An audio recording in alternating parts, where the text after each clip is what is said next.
Yes, sir.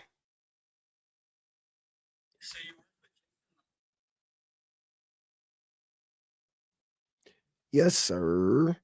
That's her, but it wasn't like that back when I met her. The lavish life from all the dough spun. Before the double law at the age like them.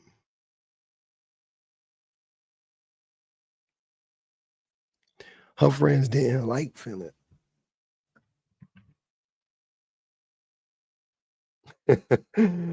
What's good with y'all, man? How y'all doing? What's going on? Happy Thursday. Damn, it's Thursday already, man. Time keeps on slipping, slipping, slipping into the future.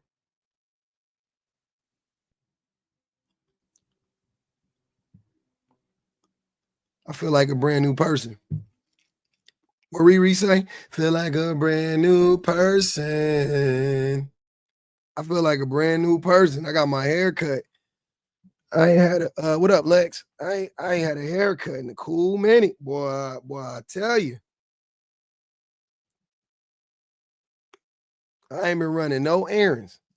I've been coming straight home every day for the last 3 weeks.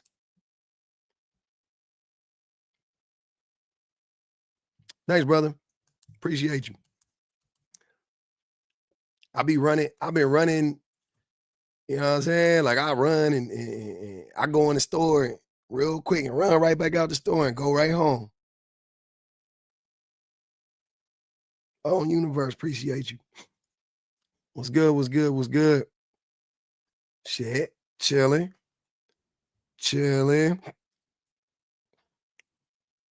Should not or should.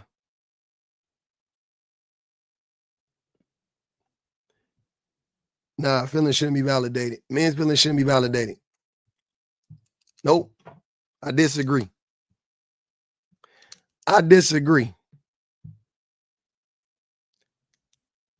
It should go both ways. It absolutely should not. Absolutely. What up, T? Absolutely should not go both ways. Men's feelings should not be validated. I don't care. Cry about it in the whip, baby. I'm feeling good. I'm feeling good. I'm feeling great. Why shouldn't they be validated? We'll see. Hey, that's what's up, Kay. Thank you. I appreciate it. I'm trying to stay warm, man. It's cold out in them there streets.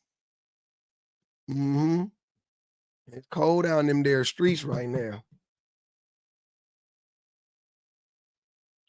Uh-huh. You are what is wrong with men. Oh, bring masculinity back. Let's see if he's gonna be masculine or if he's gonna be feminine. Let's see if you're gonna do the masculine thing and come up here and talk to me. We want to bring up masculinity. Let's I love the masculine men's. What's up, masculine man? I'm great, brother. You said I'm what's wrong with men. What's wrong with men? So if you are on a platform to constitute that men's feelings are not need to be validated, that is what's wrong. Why is that wrong? Because men's validation is the same as a woman's validation. We also need to be validated in ourselves. We need to be validated by other people also, especially our family, our friends. And that is why we have one of the highest suicide rates, because we don't talk, because you are sitting here doing this toxic, there's no such thing as toxic masculinity, but this toxic behavior. What? Because nothing about masculinity is toxic. That was a weird take. You really haven't described to me what I'm doing that's actually toxic. I said that men's feelings shouldn't be validated. You said they. Yes, you go around also telling other men to be men, right? No, I don't say stupid shit like that. Good, because I hate people that do that shit. Exactly. You thought that word. I never say that stupid shit. But let me get to what I'm saying. So I'll explain it to you, and then you can tell me if you agree or disagree. I'm sure you're going to disagree. But the reason why I say men's feelings shouldn't be validated is because, and this is not every man. Because I have to explain this to people who don't understand English that well. And I'm not saying it's about you, but I'm saying a lot of people don't understand English. So I'm saying men in general, like men as a group, generally speaking, our feelings shouldn't be validated, right?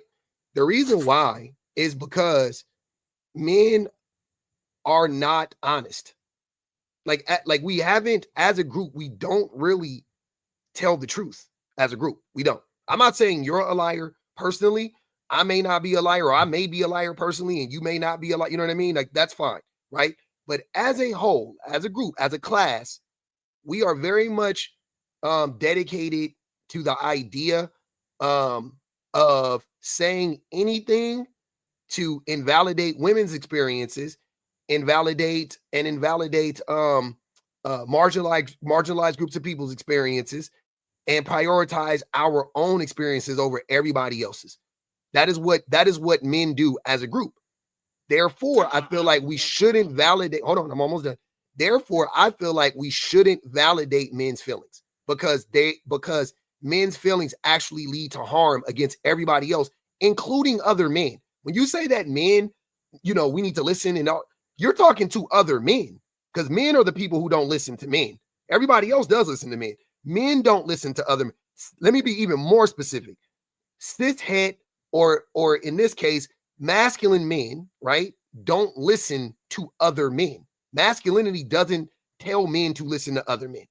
That's what I'm saying. So I'm with you. I do think men should listen to other men. I agree. I think we should listen to each other, right? But we don't. So why do you think that is?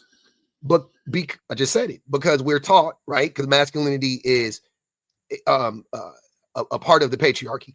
We are taught that that we need to suppress our emotions, i.e., be stoic, right? We practice stoicism, which is toxic the vast majority of the time, and we end up suppressing all of our emotions. And the only time men are, and it, just generally speaking, the only time men are allowed to emote feelings and emotions are through two primary examples. Would either be happiness, three: happiness, sadness, or anger. Those are the only ways. I'm sorry, not sadness, anger. I'm sorry, happiness and anger. So we can, and it can only happen under certain circumstances, right? Like, we can only be happy if the Lakers win the championship.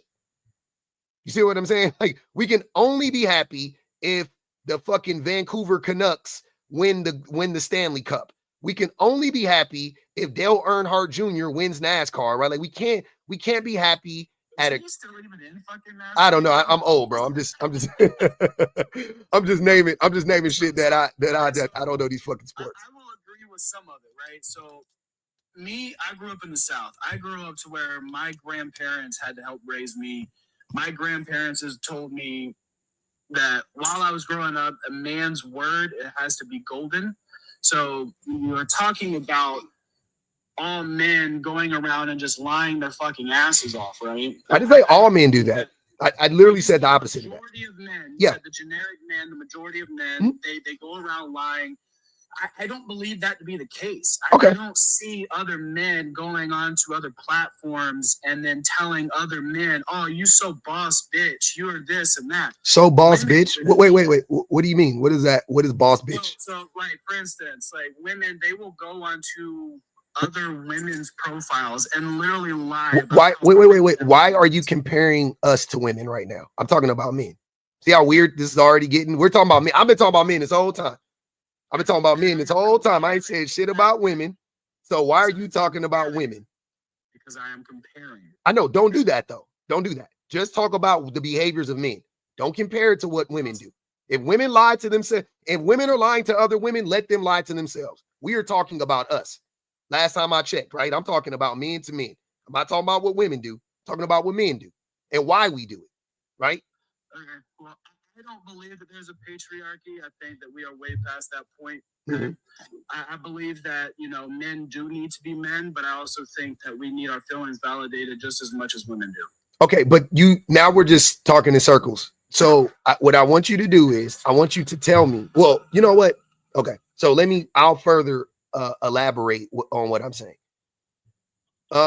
The reason why the patriarchy is 100% real. Saying the patriarchy isn't real is, and you might, because I don't know if you're black, but if you don't sound black to me, and you said you were raised in the South, so I wouldn't be surprised if you also if you believe that racism was dead too, right? Like those two things usually go hand in hand.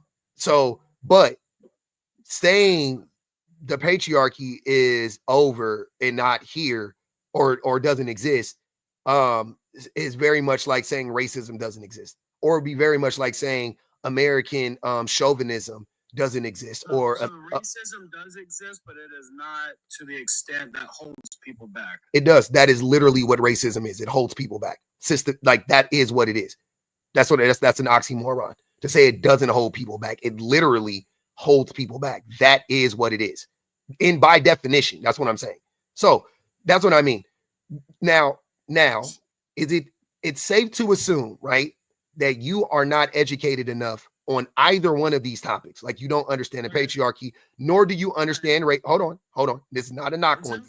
This is just, this is just a reality, right? So I'm saying though, like as a black man, both, right, intersectionally speaking, I understand racism and I understand the patriarchy better than you do. Clearly, right? I don't think you understand either one of them. Now, I would like to debate racism on here. No, I don't want to debate racism with the white man. I refuse to do it, right? But I will debate the patriarchy because we both are men, right? So I will definitely talk about the patriarchy. I will not, but I will draw the correlation and make the connection between the two because they are connected. And I wanted you to understand that.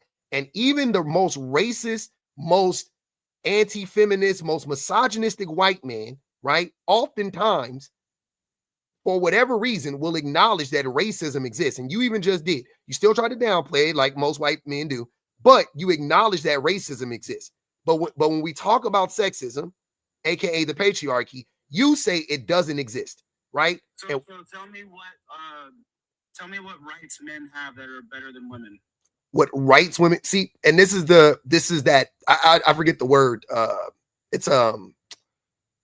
It's a fallacy of some sort. I can't remember the exact phrase, but so it's not about, well, we could talk about reproductive rights, but you guys don't care about that, right? So I won't even have that discussion.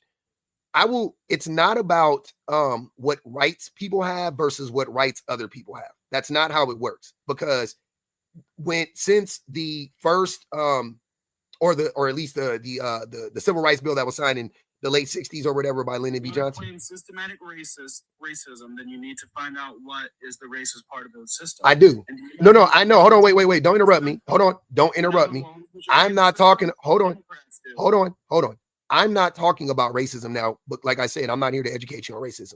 But I was just saying, I'm sorry. Wait, were you asking me about racism or were you asking me about the patriarchy? I'm sorry. You said men or women?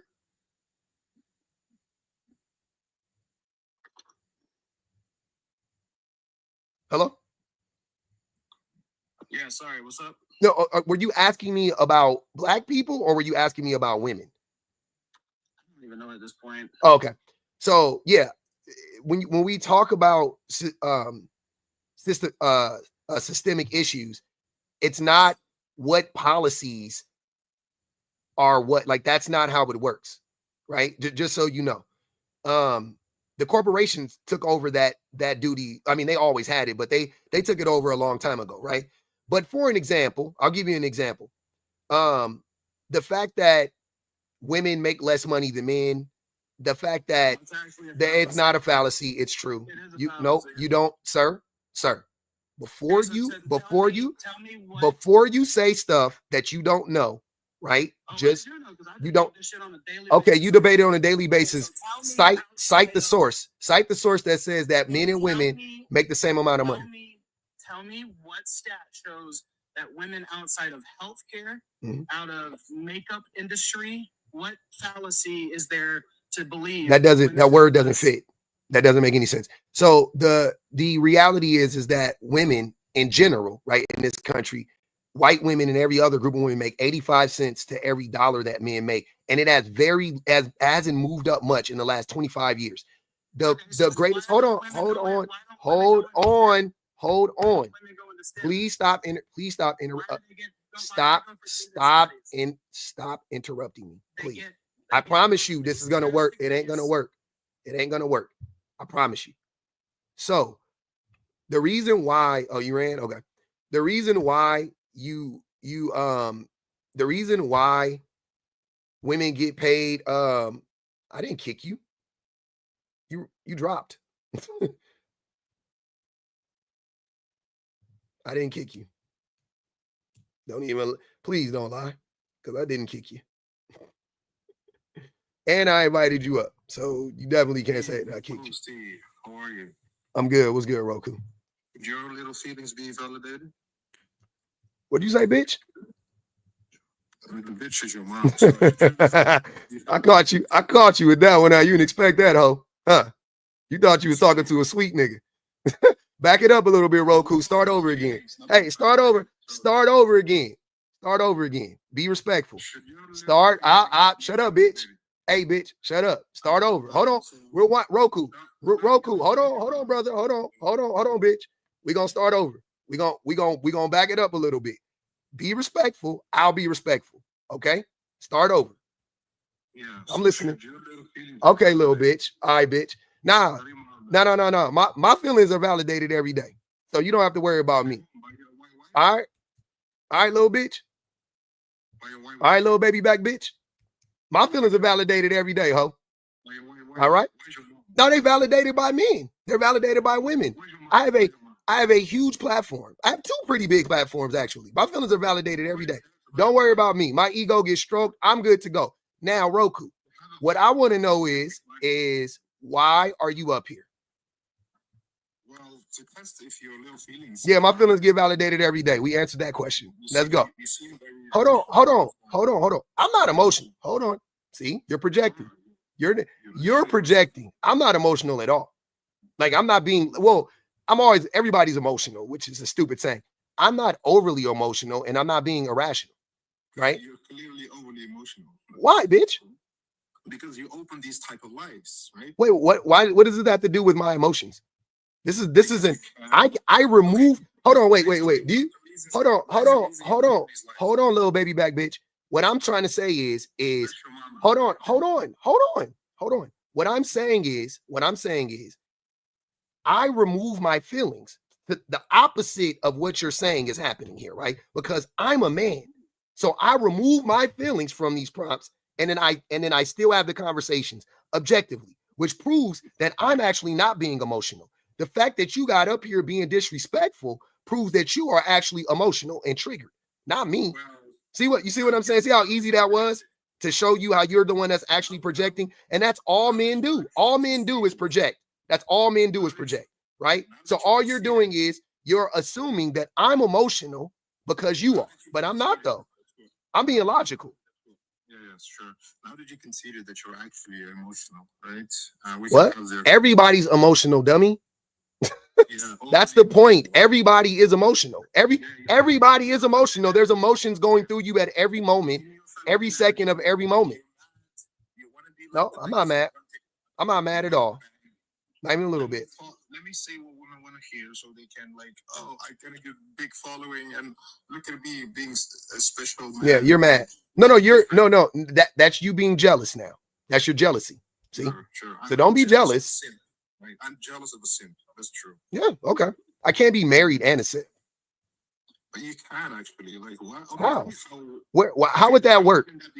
Who would I be simping for? Do you know what a simp is? I bet $1,000 you don't know what a simp is. Well, a simp can be used in many ways. No. What? No. It can only be used by the way that it's meant to be used. So what's the definition? What's the no? You don't get to make up definitions. What is a simp? Well, newsflash, every word is made up. Oh, there you go. Oh, you a stupid dummy ass bitch, huh? You a super duper dummy ass bitch. You a dummy. Okay. I didn't know. I knew you was a bitch. Now I know you a dummy. All right, go ahead. Shaka, what's good with you, brother? Hold on, brother. Hold on. We got other men up here, man. Respect the other men. Go ahead, brother. My traffic is beeping. You good, fam? You good? that's the problem when I got with all these red pill talking points. You know what I'm saying? When you start labeling everything as a simp, it's like at what point can you be romantic? Or what point do you show a woman of her? Yeah, he don't know what a simp is. He thinks that every man that disagrees with him is a simp. He don't know the definition. Well, I'm using simp in a derogatory. You don't know what it means. It's always derogatory, you fucking dummy. Basically you. Like if I describe Hold on, brother. I know you want all the attention. I'm gonna give some attention to some other people up here, though. Okay, please respect the other people on the panel. X and Helu, what's good with you, man? Hey, what's going on, man? I'm good, brother. Oh, you good? Oh, if you want to finish, Shaka, you can go ahead and then let X go and then away and then so, go ahead. At what point do you? Oh, don't mute Shaka. He was talking. Go ahead, Shaka. When everything gets labeled as a simp, it's like, damn, well, when can you be romantic? Like back then, I feel like back then in the era when it was like singing to women or the romantic or R&B was popping and stuff like that, that's when women, that's when we showed our most appreciation of women. Now you got everybody calling everything a simp and all this stuff like that. I personally do not feel like my feelings, never in my life have I felt like, oh, I need to have my feelings validated. No, I just want to be appreciated for the things I do, and I don't want to get taken for granted or anything. Obviously, like because you're hideous. Hold on, brother. Let him go, Roku. You're hideous, bro. Like you have Tell Roku. That's what I'm talking about. You're a grown man. You're a grown man commenting on my looks. Yeah. If you were a woman. Don't worry, he a bitch. That's why. Don't worry about it, Shaka. He a bitch. Yeah, he a bitch. Don't worry about it. Bitches do stuff. Bitches talk like that, Shaka. Don't worry about it. He a bitch. Yeah, go ahead. You don't realize how out of pocket you are, but you are like you're scary and self. Hold on. Like come on. Hold on. Damn, Let this and it's thing true. Like bros get on your ass because for a reason. You are the most emotional one. You want your feelings validated that I'm hideous or something? You're gonna be validated. No. That's just an observation. Come on, bro. Come on, bro. He's not. I just feel like all these. You get all your talking points from people who don't probably even have wives or don't have marriages or don't have a successful relationship. Like, come on, bro. Roku bitter in the house right now alone. It's like, I'm feeling like I'm just like yeah, we got you. Hey, I'm gonna let X go, and then I want to weigh in. And Jones, I need everybody to go at least one time, and then we can open up the panel. Go ahead, X. I appreciate you, Shaka. Go ahead, X. How you doing, man? Good, bro. So I was just listening to the live, and you had said something that I was confused about. Yep. When during that little scuffle with Roku, and I was light work. Number one. But you said you're like I don't need. Basically, you were saying something you don't need some type of validation from. And you said your emotions got validated every day, and that you had 2 large platforms, but it didn't. Like I guess that wasn't consistent with the background because unless you identify as something else. Not that I'm implying that, but yeah, men's feelings shouldn't be validated. Yeah, this doesn't say all. This doesn't mean all men's. Men's is general. So men's in general, as a group, our feelings shouldn't be validated. Your feelings should be validated if you have valid feelings. Even Roku's feelings should be validated with his bitch ass. Shaka's feelings should be validated. You know what I'm saying? Like all of our feelings should be validated if they're valid individually, right? But as a group, our feelings should not be validated. Absolutely not. That doesn't make any sense. It doesn't? That doesn't. I think that makes perfect sense. No, so with Roku, could I men's feelings should, like, as an individual, if you go through something and you feel something about it, that's valid. If you crash out and take actions, your actions are invalid, but no one can tell you you can't feel something. But as a whole, as a collective of men, you don't need to just say all men are able to feel this way against whatever group. That's terrible, right? So what he's saying is on an individual basis, yeah, your feelings can be valid, but you can't just apply that everywhere. You can't just call him a simp because he's like, yo, I get my validation from XYZ, and then you call him a simp. What are you talking about? That's not your feelings. So men's feelings should be validated then? No. That's what he was explaining. He was I literally just watched. That's the question I had. It's crazy. You know what's odd? Hold on, wait. You know what X just proved though?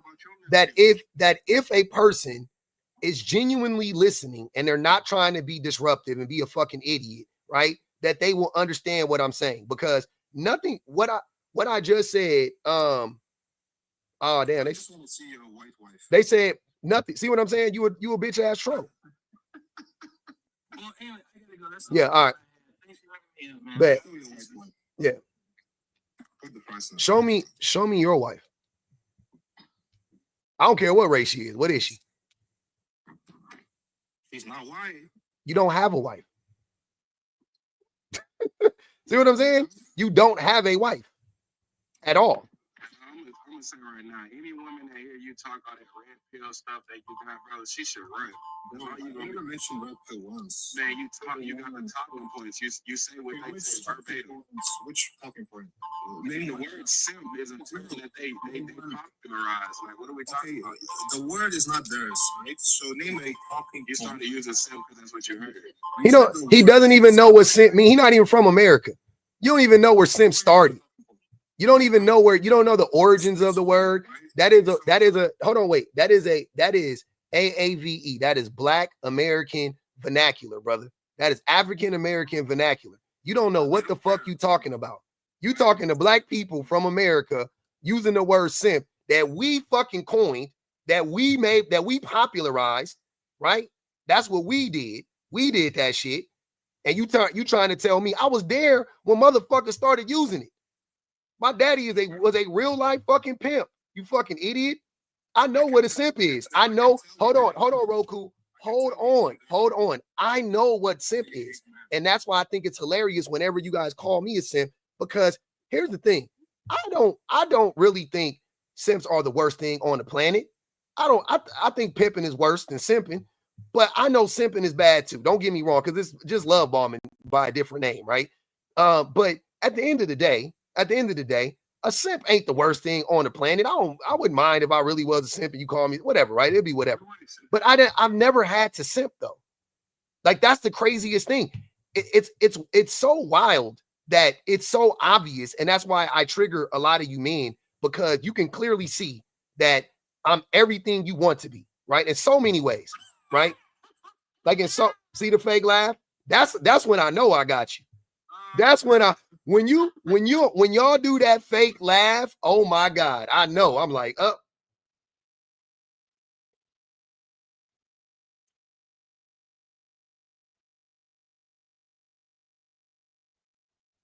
uh-oh.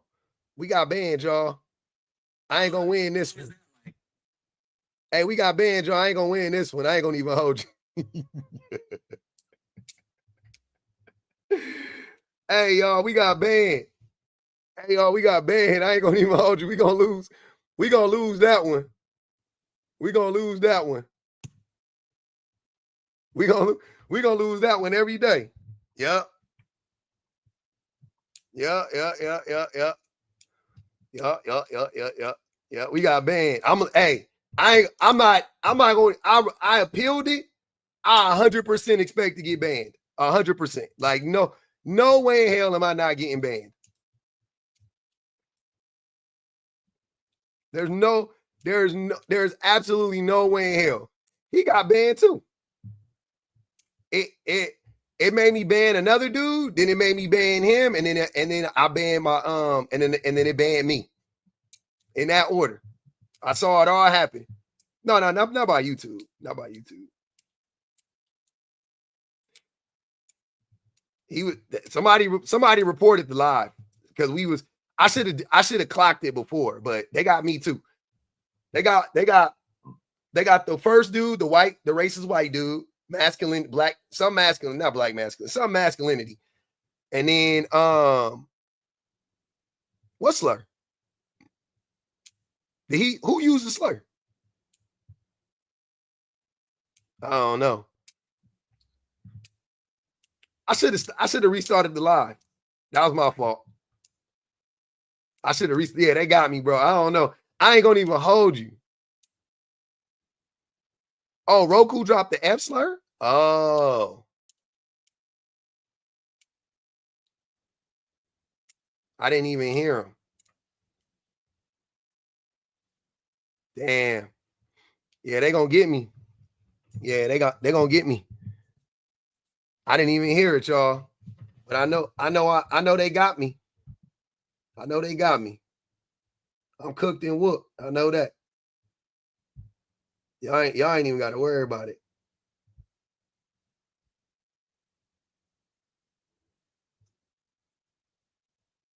Yep. It said my life will not be restored.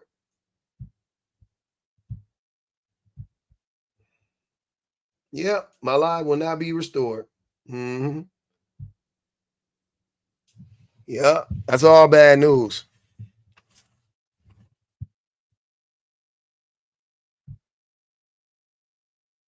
Yeah. They got your boy, man. Oh, I'm already on the backup. I'm in that thing. I don't know. It's probably like probably 7 days or so. Probably next week. No, not forever, but next week. I'll be back.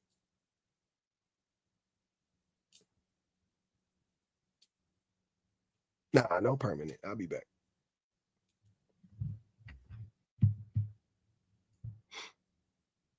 Yeah. It's all good. I don't know. I know when I called them the B word, I was like, oh, they just letting this ride.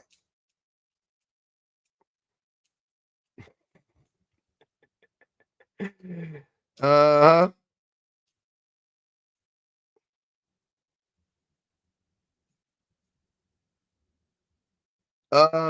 Is red pill content patrolled as much? I don't feel like it is.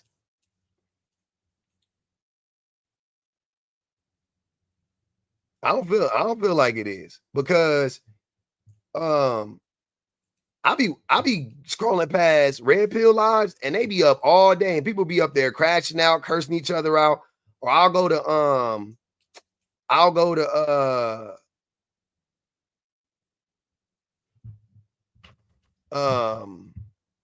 I'll go somewhere else like and when you go to like the messy lives or whatever, they be on there like, and another thing, your mama's a cunt. And I'll be like, damn, okay. They be screaming at each other for 13 business days straight. No ban, right? Every now and again they get banned, but it don't be happening all the time. I say bitch 4, 5, 15, 20 times in one live. Hey, I'm gone. They out of there. So that is what it is. I don't know. I don't know what the fuck this app want. I don't know what these motherfuckers want. But we shook it up. Oh, they always reporting. I know that. But they always report my live, though. That's what I'm saying. It's not new. Like, they report my live all the time, and then they don't suspend it. They don't, you know what I mean? Because it has to have cause. Like, you can report people's lives, and they won't end the live. It ain't like just because your live got reported, it's going to automatically get suspended. They don't do that. So they'll, you know what I mean? Like, it has to be flagged. I'm sure the things are flagged the whole time, and then if somebody reports it, then they'll go back and then they'll be like, okay, it was flagged, or it'll, you know, the AI picks up something that's in there, and that's when it suspends it. Beta male behavior. I'm a beta. This is the beta live. Yeah, Hoku was mad.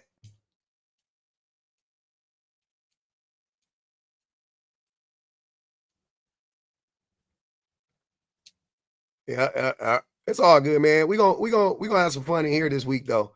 Every time I'm forced to come on my backup, it be, you know what I'm saying, we be having a little fun. So yeah, the man got taken down, man. The man got taken down. Who, Hoku? I didn't know. I never seen him before. I thought I heard his name though on Yellow's live. That's funny. I think I was scrolling through, and I might have heard his name. I didn't even put 2 and 2 together. Let me get to these super chats real quick. I missed them. My bad, y'all. I had a lot happen. Bun Mistress said, ask him why only men have to be told to be a person of their word. No one tells women that. That's facts. It's never be a woman of your word. It's be a man of your word. Always. That's fact. Urata said, why would anybody want to validate these weirdos and their weird ass feelings? I don't know. Other men want to validate weird men's feelings because they are weird themselves. They love to do that. But we're not validating men's feelings today. It's women, you know what I'm saying? It's women Women's Month or whatever. So we not validating men's feelings, at least for the next 25 days till March 31st. At least, I mean, maybe April 1st we'll start validating men. I'll validate men's feelings on April 1st. How about that? For the next 25, we not doing it though. On April 1st, I'll validate their feelings though.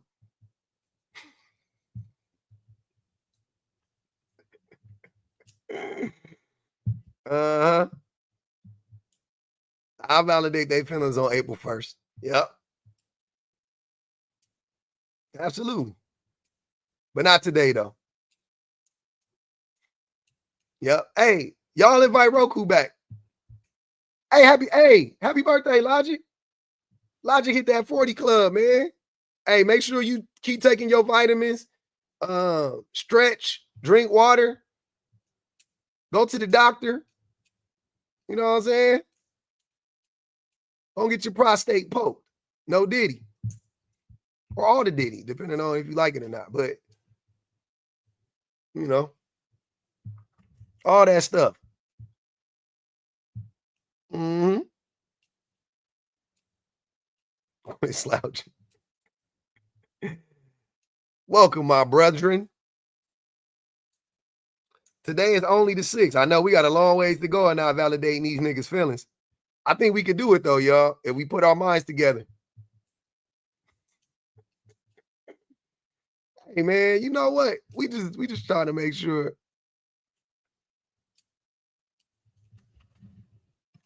I think that's exactly what it is. I think that's exactly what my problem is.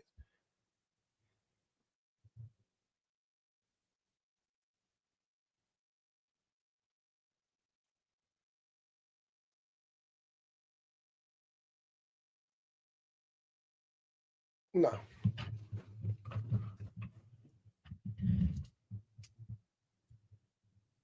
Yeah.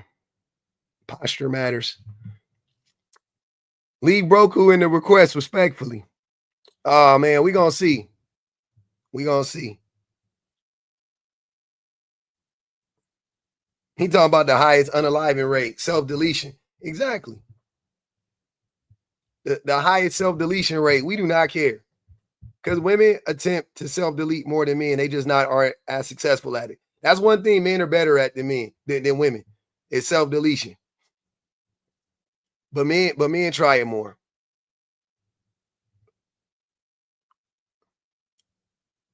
Ain't nobody over there. I would, but ain't nobody over there.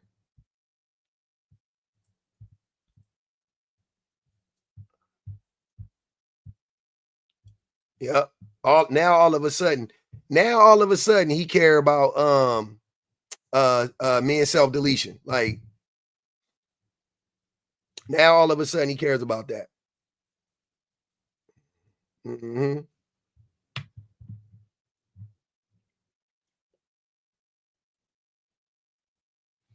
That shit be crazy.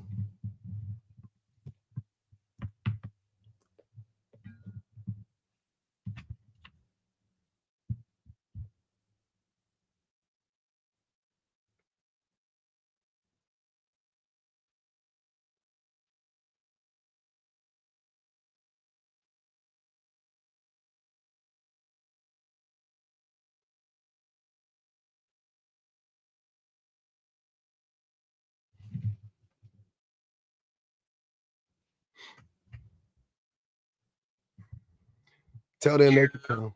What's good, Jones?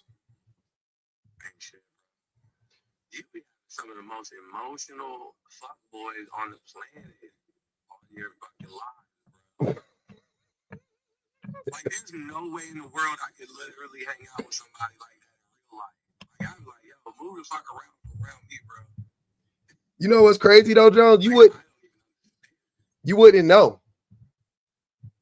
Like you know what I'm saying? Like you wouldn't, you wouldn't know. Like, because I think like I think like a lot of time, I think a lot of our friends are like that. You know what I'm saying? A lot of the men we know, and we just, we don't engage with them like this, and then so we end up not knowing. But I bet you, if they'll be in there crashing out too. A lot of our, I know me personally. If you pressed them, they would. That's what I'm saying.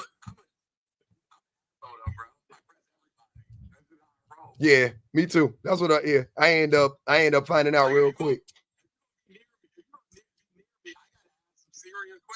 Mm-hmm. Or you just gonna say some triggering shit that they, you know what I mean? It's gonna be like, they're gonna be like, oh, why would you say, you know? And they, that shit happens all the time. Yeah, I'm definitely that guy. Unfortunately, fortunately, but unfortunately. Rico, what's good, man?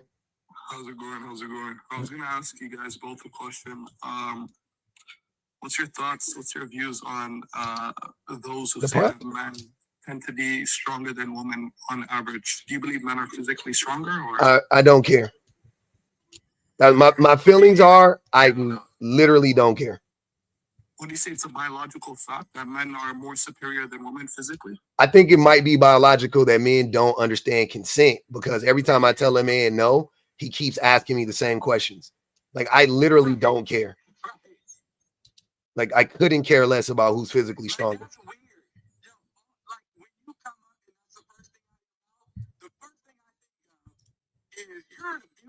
Like, you like to assault women. Why are you so concerned about who's bigger and who's little, who's smaller? That's a good question. I have an incentive. I'm asking that question because, like, bro, it's all women, for sure.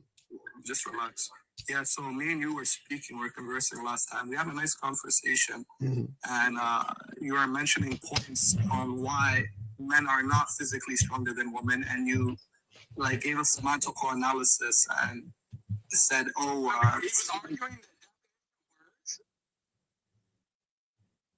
he said basically strength is not only physical, and men are not stronger than women." That's true. Strength is not only measured in physicality. Yeah, I agree. But he also mentioned other points. Just wait. I'm trying to figure out the semantical argument. Y'all were arguing the definition of a word? I wasn't. No. And then after he just went into and he just went to it. So I just want to hear his views because his live got shut down last time. So I mean, he's a nice guy. We had a nice conversation. So that's why I was asking you that question. There's no like bad blood or like. I mean, it's just such a.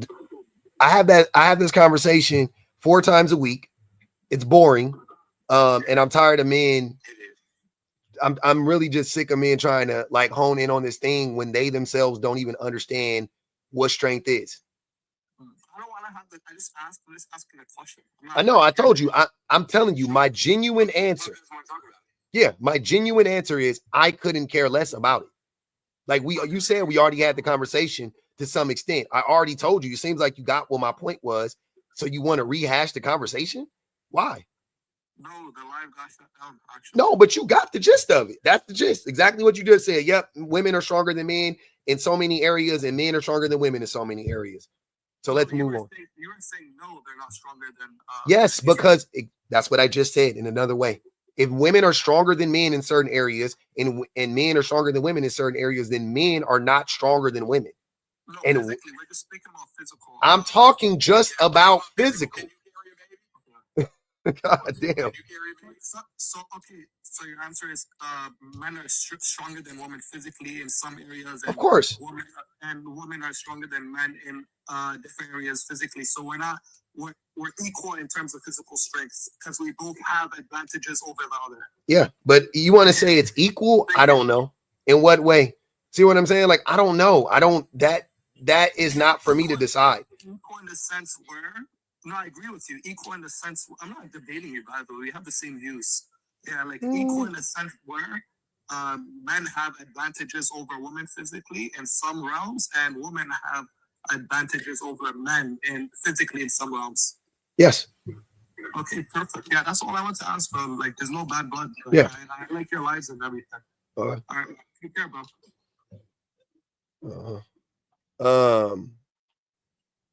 Yeah, the desire. Because we'd end up in a fight. We would. I'm like, you know what? I don't want to talk anymore. Can we just fight now? As soon as a man says, "Are women stronger than men?" I'm gonna be on some like, Are you stronger than me? Let's see. Let's find out who's stronger right now. I care more about that right now. I don't really care about if you're stronger than some woman or whatever. Are you stronger than me? Okay. You are? Okay, great. You are? All right, cool. That's all I give a fuck about. I don't care if you're stronger than a woman or not. I assume you are. And if it comes to, I don't know, pinning her down and trying to grape her. Yeah, I think that you probably are stronger than her. If that's what you're asking me. I don't want to give you the green light to go do that, but yeah, I'm pretty sure you're stronger than a woman. Most women. First of all, I'm still mad at you for the comment you made yesterday. Like, I'm still not okay with that. What part? So we're on the same page. Well, what'd I say? I talked about it in the live this morning.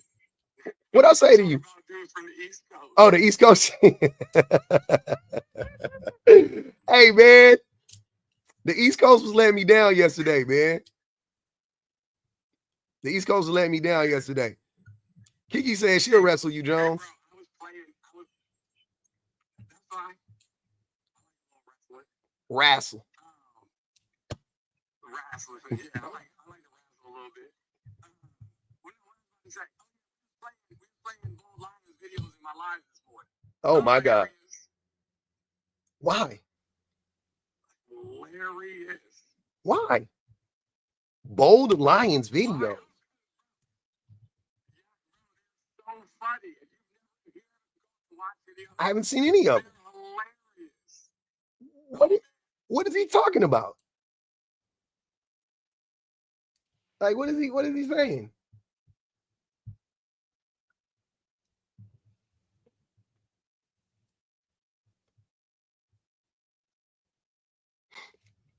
Banji Baby said, my question is, what is it exactly that these men expect to do with all of those strong muscles when those manual labor jobs are being abandoned for sour podcast mics daily?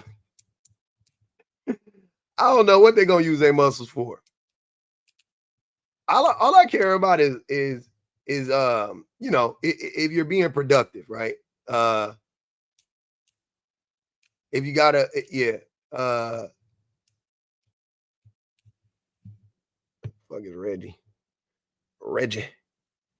They said they called Jones to Reggie's live. I don't know who Reggie is, but go see what they talking about over there, man. What's going on with Reggie? What up, Kane? Hey, how you doing? Good. Correct me if I'm wrong, but when you validate a man's feelings, I feel like it's this unending pit of validation that they require. So when within women friendships, I feel like, you know, you validate a woman's feelings, she tends to move on with her day. With a man, you step into the validating his feelings, like for instance, when I'm dating or in a relationship, and it's this never-ending dark hole of validation after validation after validation. It's almost like you have to drain your whole soul to constantly validate it. To be fed enough for the validation. I feel like it's never enough. Yeah. Correct me if I'm wrong, but that's been my experience. Like with no, that's it. Yeah. relationships, I just feel like I completely exhaust myself in validation. Versus when it's women, you can validate, and it's like, okay, she just needed to be heard, and that's it. Well, that's a part of the manipulation and control, right? So if women are constantly having to expend energy on validating our feelings, then it's like they can't focus on other stuff. So now we can control the woman better. She's less likely to chastise us. She's less likely to be combative, right? Because how can you validate somebody and also be combative simultaneously? It's harder to do that, right? So every time, you validate a man's feelings, or what he's looking for, like that's why he's always looking for, like, no, you're a strong man, and no, we really appreciate everything you do, and all of that stuff, because how can you say that and then also get mad at me when I don't clean up after myself? Oh yeah, that's a valid point. I hadn't really thought of it that way, but yeah, that makes sense. I just felt like it was more like, and don't get me wrong, like I want to teach our children too that yes, validate their feelings and their emotions, but help them walk through it. And I feel like in the male instance, when I have tried to help be that like validator, that helper, that whatever you want to call it, that we've been conditioned to be, it's like a never-ending sucking you dry versus validating so that we can get to the root cause of something and build. Yeah, so validating you. Feed your ego today so that you don't feel like a dumpster fire, and then tomorrow I'll do that again. Like it just never ends. And also the validation, the things that the men want you to validate are often lies. They don't want you to validate the truth about them. They want you to validate the lie about them, right? Like, because the lie is, oh, you're a good man. Oh, no, no, you're doing enough. We like whatever it is, right? Oh, you satisfy me in bed, whatever it is. That's the, you know what I'm saying? Like, that's what they want. They want you to validate the lie. They don't want you to validate the truth. Because to be honest with you, as a man, I've never had a problem getting my real true feelings and perspectives validated by anybody. Because I can, you know what I mean? Because as long as I can communicate them, then, you know what I mean? Like, then you'll understand them, right? But in most cases, though, with men, that's not the end game. Because we know what we're saying is bullshit. So it's like a child. It's like, think of a child when they hurt themselves, right? And how like they'll start to like cry, and then they'll be like looking up like yeah, like and like you have to, you know, the less attention you pay, the louder they cry, right? Like that's how men are with validation, right? It's like the baby's not really hurt.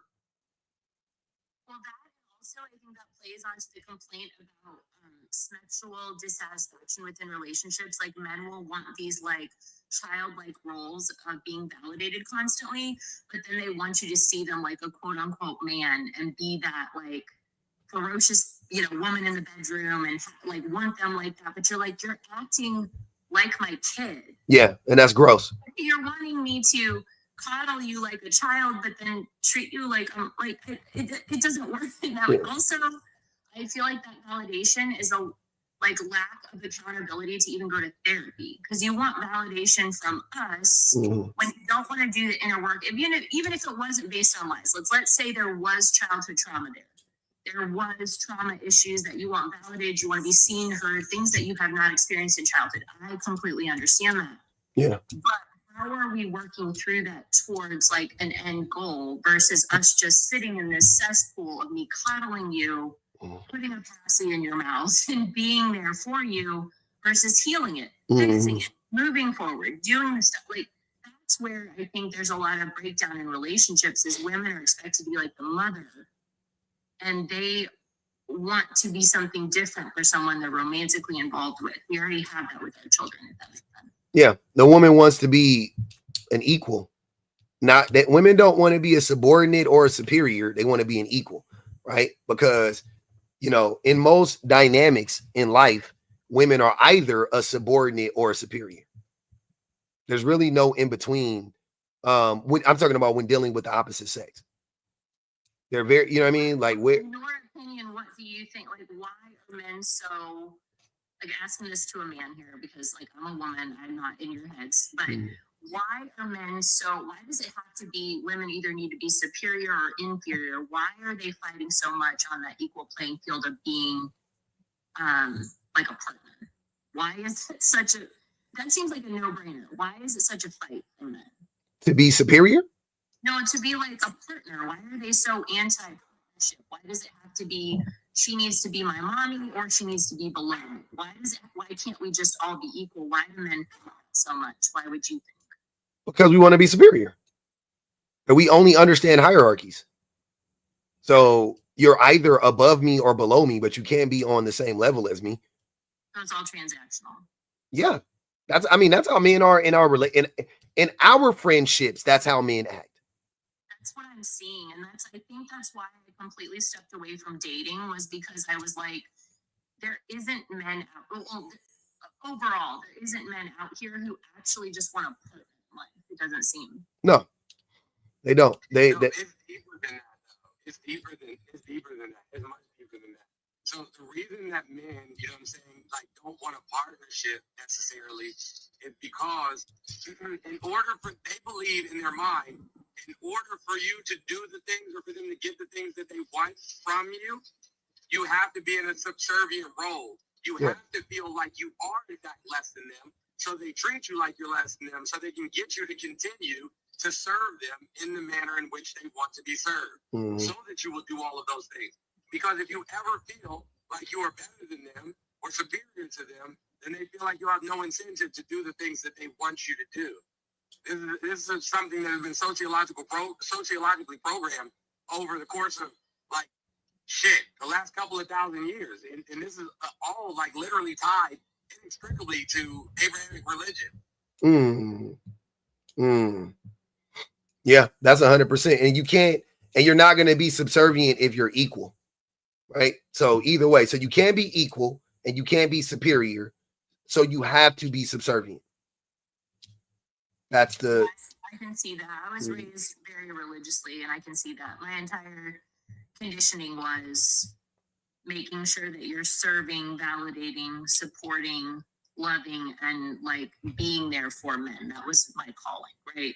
So then it's funny because you receive, like Mr. Jones said, you receive so much more from women when they're emotionally, physically, and mentally healthy and in an equal partnership with you than you ever will than being subservient to you. But it just doesn't seem like that competes with men, I guess. I don't know. No, it doesn't. Men don't. Men. This is why men can never, like even with other men just can't be like, we can't be friends. Like it's tough. You know what I'm saying? In any relationship that you're in, whether it be, romantic relationship, a relationship with your friends, you can only ever extract from the relationship what you put in. It's no different than a bank. If you don't put any money in the bank, you can't go up to the ATM machine and take out money. You can't go swipe your card anywhere. It's going to be rejected. And so if you're not putting anything into the relationship, how the fuck do you expect to get shit out of the relationship? Yeah, 100%. 100%. And men are, well, men treat relationships like credit. Like they treat relationships like just take and take and take. But the idea of credit is you're supposed to give, you know what I'm saying? You're supposed to pay it back. But they're like, nah, I'm just going to file for bankruptcy. Once she gets tired of me, I'll just break up and leave. So that's the. Have you guys ever seen Fresh and Fit? Yes. Yeah, this guy's like the opposite of Fresh and Fit. He's like a female version, and he's grifting you, you dumbass bitches. His Cash App is right here. I can't believe you're falling for this garbage. You're just as bad as Fresh and Fit. How much money are you making off this, buddy? You thought you ate, didn't you? How much money are you making out of this? I don't know. You thought you ate, didn't you? More than you, obviously. That's why you mad. But That's why I'm here on a fucking sustainability opening. It's got to. Why are you so triggered? Get out your mom's basement, bro. Don't you have a job? Why are you screaming? I'm at my job. I'm at lunch grilling. No, you're a field white. A field white. I'm sorry. What? Hold on, wait, Jones. Uncle Tom ass. He called you a N-word.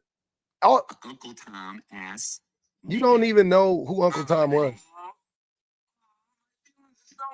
Oh, that's what I used to cry, baby.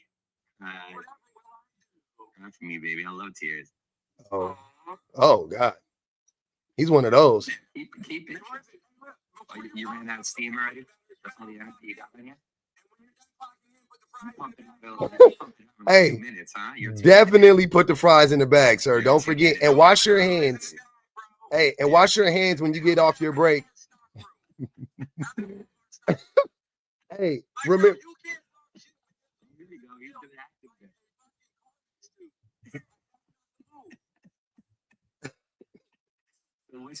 one are you, fresh or fit? Which knockoff are you, Mr. Jazz? You the retard? The one who knocked your mom. You fresh, right? Yeah, you fresh, right? The guy running the live is fit. You're hey, yo, bro, your live is gonna get banned because you used the R swear, bro. Ah, damn it. All right, boo boo. Bye bye. You're gonna have to restart. All right. I'll drop. All right, bet. Yeah. The white men's is y'all. The white man's got to calm down, man. Jones yelling from a mile away. Oh my God. But he can say nigga. That's the funny thing. Nobody batted an eye when he said nigga. But when he said the R word, everybody was like, oh, we got to go. God dang it. He said it. Hey, he said it like Jackie Chan said it in Rush Hour. What's up, my nigga?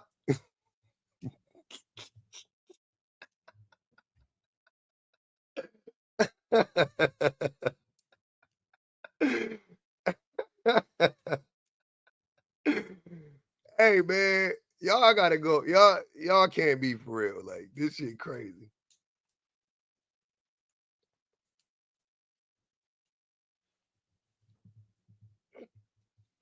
Once a day. I'm a man. I'm embarrassed all day to be a man. I ain't gonna even lie. That's why I be like, man, I gotta make sure I ain't like these motherfuckers. God damn. Hey, he sounded like that white dude that was like, that made that song that was like, cause Jesus is my nigga.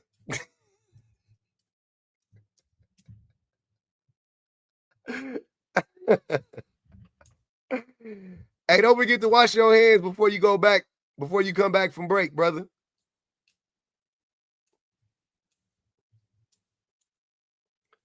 Definitely.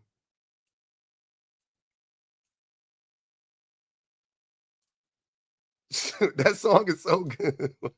That song is not good. Cause Jesus Christ is my nigga. Mm-hmm. You know that boy be up there talking to the customers like, yeah, and it's a lot of male feminists out here nowadays. And they just like, they the opposite of Fresh and Fit. You know what Fresh and Fit is? Okay, it's two black men on the internet that be talking about just telling men how to build themselves up and how to be strong and how to gain access to a woman, right?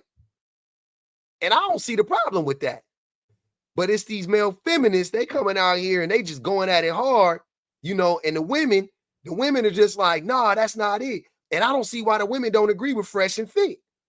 You know what I'm saying? So at the end of the day, essentially what I'm saying is that men really just need to not pay these women any mind, any attention, stack their money on, and continue to go to the gym. Continue to keep weighing 200 pounds on average. Right? Okay, so you want a Coke too? Bet. You want ice? All right. Okay, I got you. Pull up at the second window. Yeah, you can pay at the second window. Yeah, the first one, the door is not open right now. All right, I'll see you when you get up here.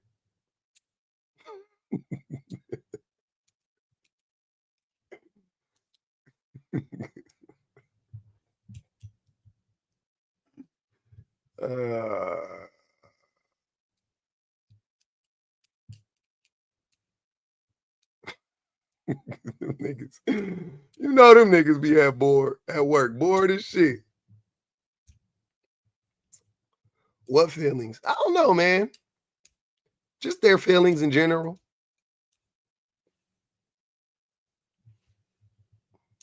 I ain't gonna even hold you. I don't think men really have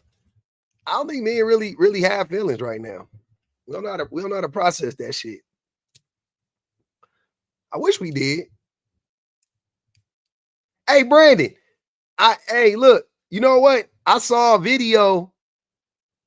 Something happened recently, and your AI generated picture popped up. And I was like, oh, I ain't seen Brandon in a minute. And here your whole ass go, popping up. I love that for you, man. I appreciate you. Thanks for gracing us with your stench. Bonji Baby said they want to be in that episode of Boondocks. Do the homie. Homies over hoes. Homies over hoes. Do the homie. Do the homie. Nah, Brad and Brandon is different people, believe it or not. They just both funny looking. I know a barber love to see a nigga like Brandon coming. With that hairline, that boy he be rubbing his hands like Birdman. Minimum $125 to cut that nigga hair. Y'all ever seen like the Appalachian Ridge? That's what that nigga it's like trying to edge up the Appalachians. Like get like that nigga trying to get on that boy hairline, like trying to get on the Appalachians. Like you be just all on that nigga head. God damn it. Hey Trey, you can't come in here trolling, bro. I already told you to come up, bro. I told y'all to come up, fam.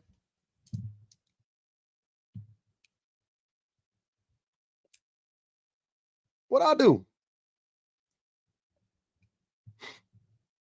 Yeah, I'm bananing on the back on a man. Michael, I'm in a banning mood today. I feel like Charles O'Bannon. Not Steve Bannon, but I feel like Bannon. Mm-hmm. Let me go on and ban Michael from the live. Get him on up out of there. Let's get that boy on up out of there. Out of there, Mike. Get you on up out of here. You have a good day, man.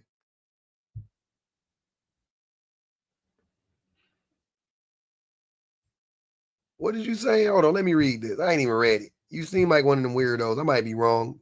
Let's see. Public offender. There is a growing number of people with avoidant attachment, more so than women. That can't process emotions easily and adopt patterns of deflection, stonewalling, and ghosting. What the fuck are you talking about? I'm gonna let you live just so you can explain what the fuck are you talking about. Huh? What the fuck are you yapping about? What does that even mean? I wish you found the paper in print, Teresa. I wish. Nah, Draken don't ever want to come up. He's scary too. All right. This is what we're gonna do. We're gonna block you. All right. If I invite you up 13 times, you come in here and troll every day, and I invite you up every day, and then you refuse to come up. What good are you? You at least got to come up sometimes. That's why they men. What you mean, gorilla of the village? Men don't have feelings, huh? Oh, that's interesting.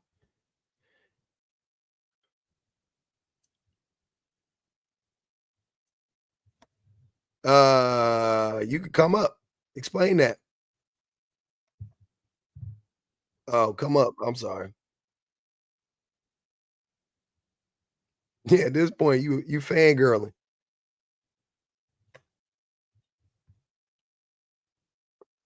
Oh, okay. Yeah.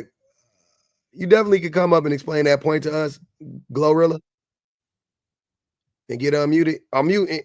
It's a mutiny. I told you I feel like banning. Dirty Rob people said, can I come up? Absolutely not. Absolutely not.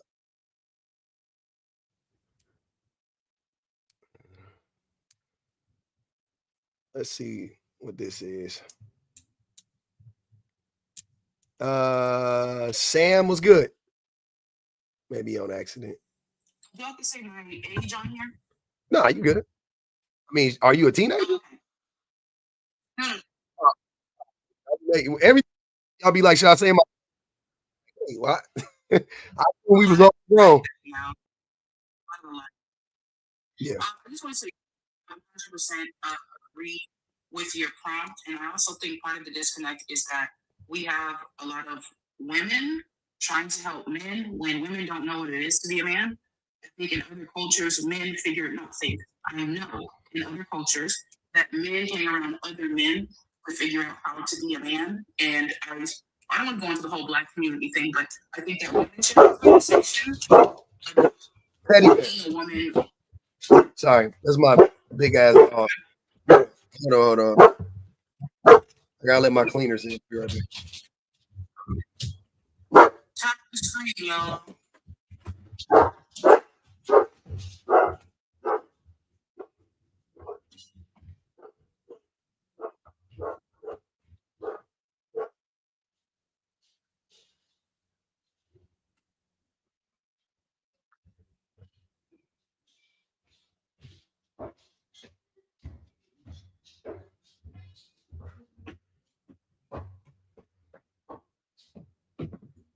All right.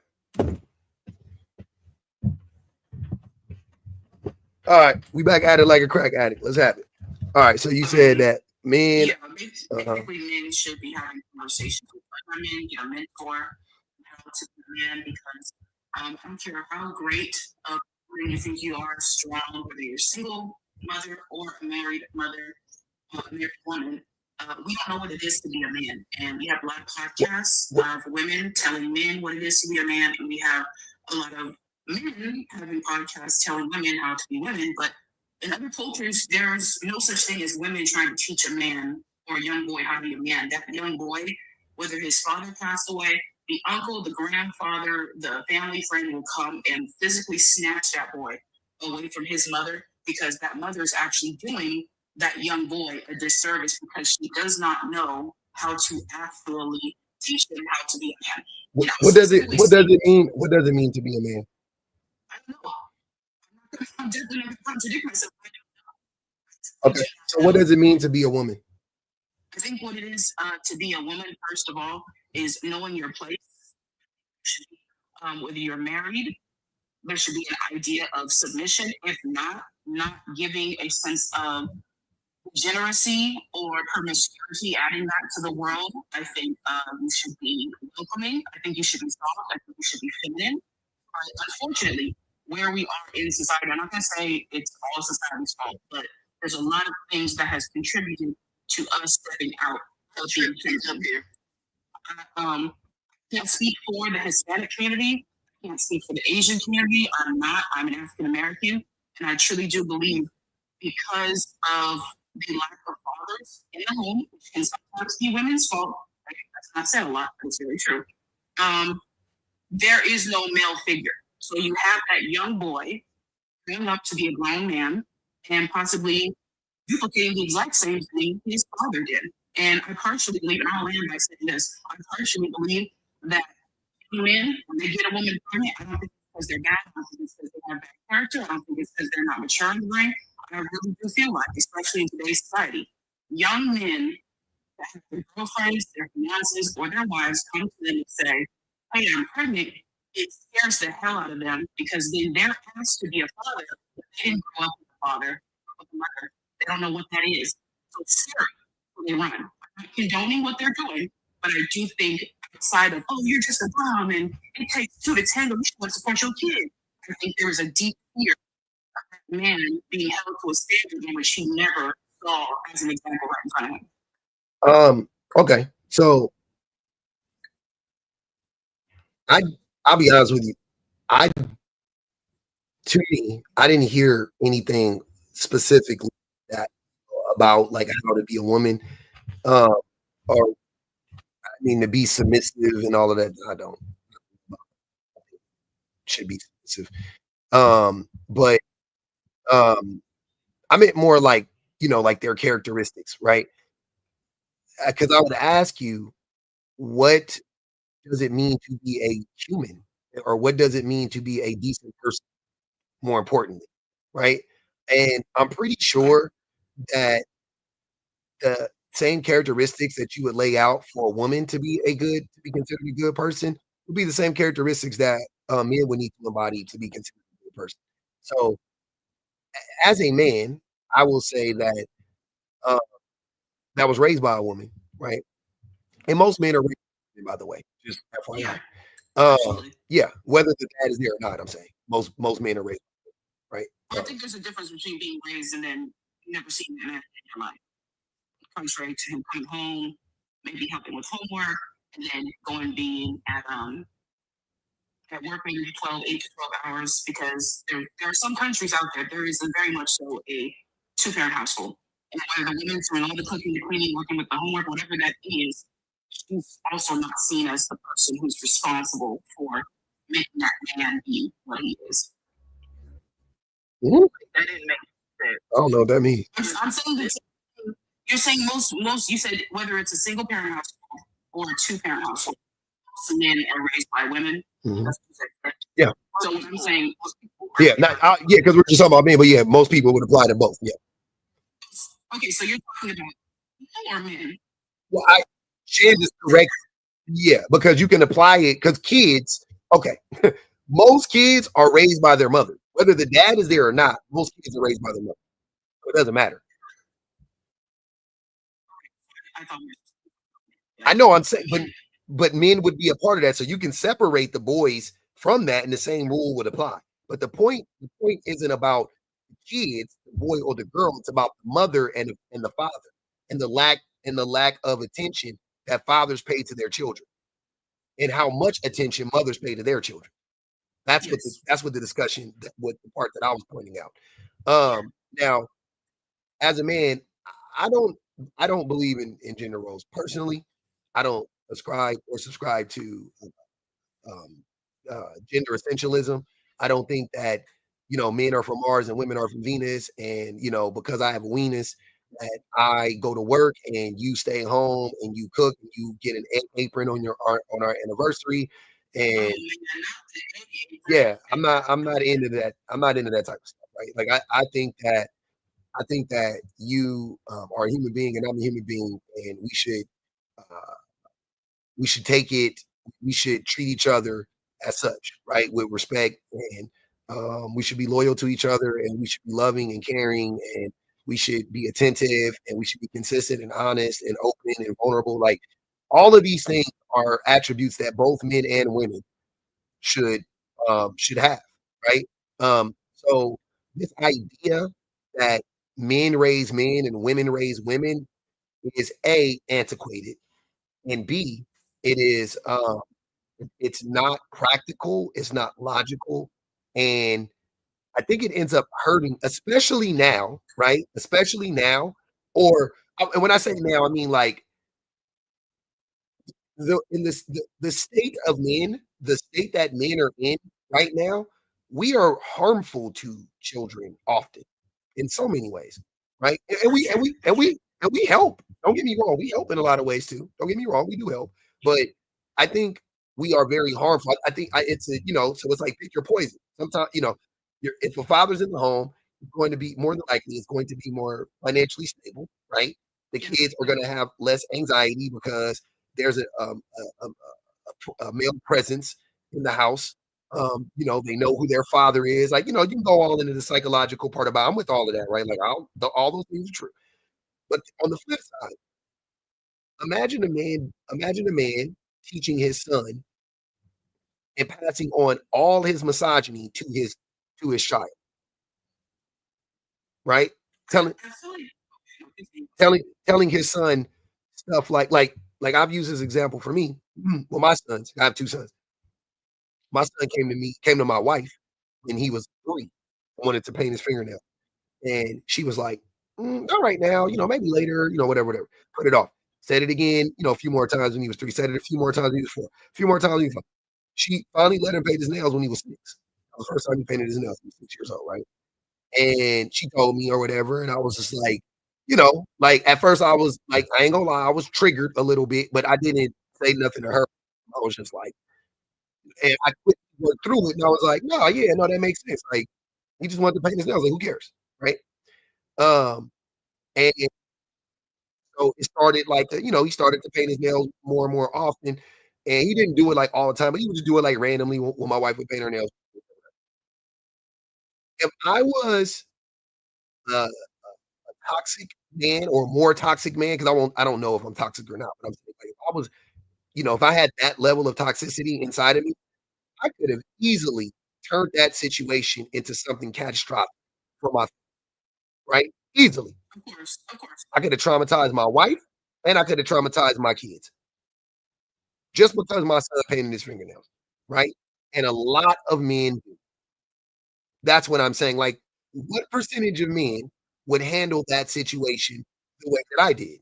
And it's not want to like pat me on the back. I'm just saying, like, I'm just being honest. I don't know. Like, what percentage of men would be like, oh yeah, no, like quickly, because once again, I did get triggered, but within, I swear to God, within 30 seconds, I was like, oh no, that makes sense. You know what I'm saying? Like, oh, that's fine. Blah, blah, blah, blah. And I just let it go. And it was beautiful at that point. Look at me now. Look at 3 years later, I now paint my fingernails, and a huge reason why is because of my son, cracking that, breaking that wall down in me, that insecurity now within me, right? So how many would react in that way is the question. And if the answer is most, then I would say absolutely. Men are positive and blah, blah, blah, blah. The answer is not many, right? Then what the fuck are we doing? Right? No, yeah, that makes complete sense. I will say is the companies to gender roles. I do think that gender roles are important because I'm a numbers person. It's not because I love business or small business owner. I love to see results. And with the rest of the world, because I always like to compare and contrast what the rest of the world is doing. I kind of siphon that off, especially as it pertains to the African American community. But when it comes to gender, the rest of the world has the idea that if your wife wants to work, fine, but that man is supposed to protect and provide. So now in the Western culture, of course, they kind of put animals in the garbage can. Do you think that's a coincidence that every single negative Western world is at the top of it? And then the rest of the world, especially going back east. Wait. That's hyperbolic, first and foremost. Second of all, the most egalitarian, which are the Scandinavian countries, so like Greenland, Iceland, Finland, where women work and women have more rights, women having all of those things. Gender roles primarily don't exist in those countries. For the most part, those are the happiest, healthiest, most successful countries in the world. So it's the opposite of what you're saying. You're a numbers person. You should look that up. The numbers say the complete opposite of what you're saying. When you talk about the East, right? If you want to talk about countries on the continent of Africa and countries on the continent of Africa, Africa is in shambles as a continent. I would say a little bit of Europe. A little bit of Europe, definitely the Middle East, and then definitely going in the direction of Southeast Asia. Southeast Asia also in shambles. The most wealth, inequality, life expectancy, happiness, educationally, violence. It has the highest femicide rate, especially Korea has a very high femicide rate. So I'm not really sure what you're talking about. Most places that I'm not. Maybe most places that are not progressive when it comes to gender, they have pretty bad standards of living all around. Well, that's okay. So kind of dissecting those areas, that's fine if you would like to do that. What I'm saying is, has it actually benefited us? Yes. Life expectancy, like you said, Yes. people who are actually happy. Yes. The levels of what do you call it? Children being made out of wedlock. That's irrelevant. Economy. That's irrelevant. Actually, I think it matters because we have the idea of men and women equal on this. Like I said, all the statistics, education, income, two-parent households are a lot lower, and we're not even probably in the top 5 of those. While the other countries who maybe have an idea of, I'm not saying you have to go back to this tradition of women have to be in the household, but there's not this demonization of that. Well, so they go in, and they're at the top in education. They're at the top in education. That's a lie. Hold on. Education. Time out. Top in education. Time out. One at a time. Go ahead, Shane. No, you keep saying that these countries that more role, more traditional, whatever, they're at the top of all these stats, and they're literally not. He just told you that. They're not even top in education. No. The countries that are at the top in education and all those things you named, like he said again, are the countries that are egalitarian. Germany, like Denmark, Sweden, all Finland. of those countries where they have less gender roles and they are full as a society, they have the best everything you're naming.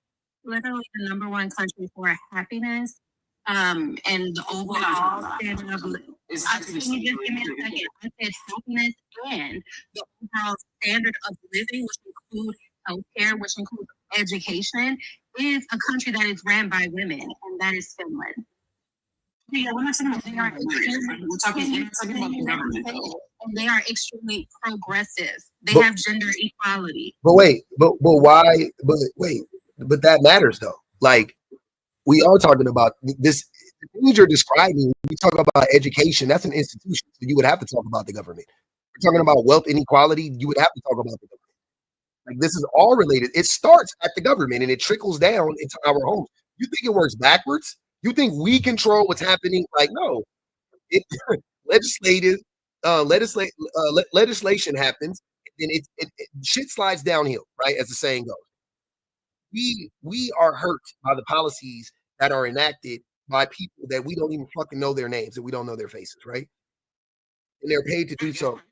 And they're paid to do so by people that we have no idea, right? By dark entities, dark money, whatever, right? So I like to call it white money, actually, because I hate using the word. It ain't dark, it's white.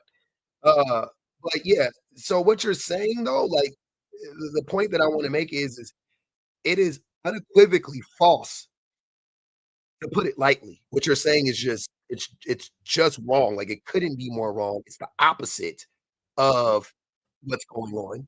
You know what I mean? The truth of the matter is, women are in America are the safest and the happiest they've ever been in this country right now, right? Or maybe I won't even say maybe at this moment. I would say even go back pre-pandemic. Go back pre-pandemic, go 2010 2010 to 2020 or whatever. That was the best decade that we've had for women in this country ever, right? And we have regressed a lot, you know what I'm saying? But they're still happier now than they've ever been in this country. They're still healthier now than they've ever been in this country. They're still more successful now than they've ever been in this country. Does that mean, by any stretch of the imagination, that women and men are equal, or we won the fight, or we should get a cookie? No. I'm just pointing out the fact. And the truth is that is directly connected to women having more upward mobility and having more options and more choices, not less, right? It's the reason why women are happier is because society is less rigid. Gender roles make society more rigid, just to put it plainly, right? Women are happier in pliable societies where we can be flexible and fluid, right? Black people are happier when we can be flexible and fluid. And just so you know, as a Black woman, if you are advocating for gender roles, right? Just so you understand, it's a long, slippery slope, but essentially, you want us to make America great again. right? And you're not saying that, but you may be saying that in a different way. But essentially, that's what you're fighting for. And I want you to know that without a doubt, and you may not care about this, without a doubt, if we go back to a time when women didn't have as many rights, we also go back to a time when black people didn't have as many, right? And you as a black woman, put those two things together, you're going to get extrally screwed in that scenario.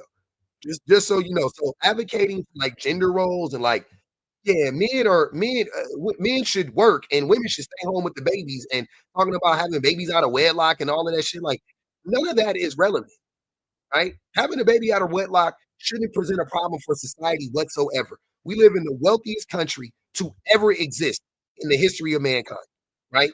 Why does having a baby outside of wedlock, why does that have any negative impact on a mother when we simultaneously want women to have more babies? Why wouldn't we be?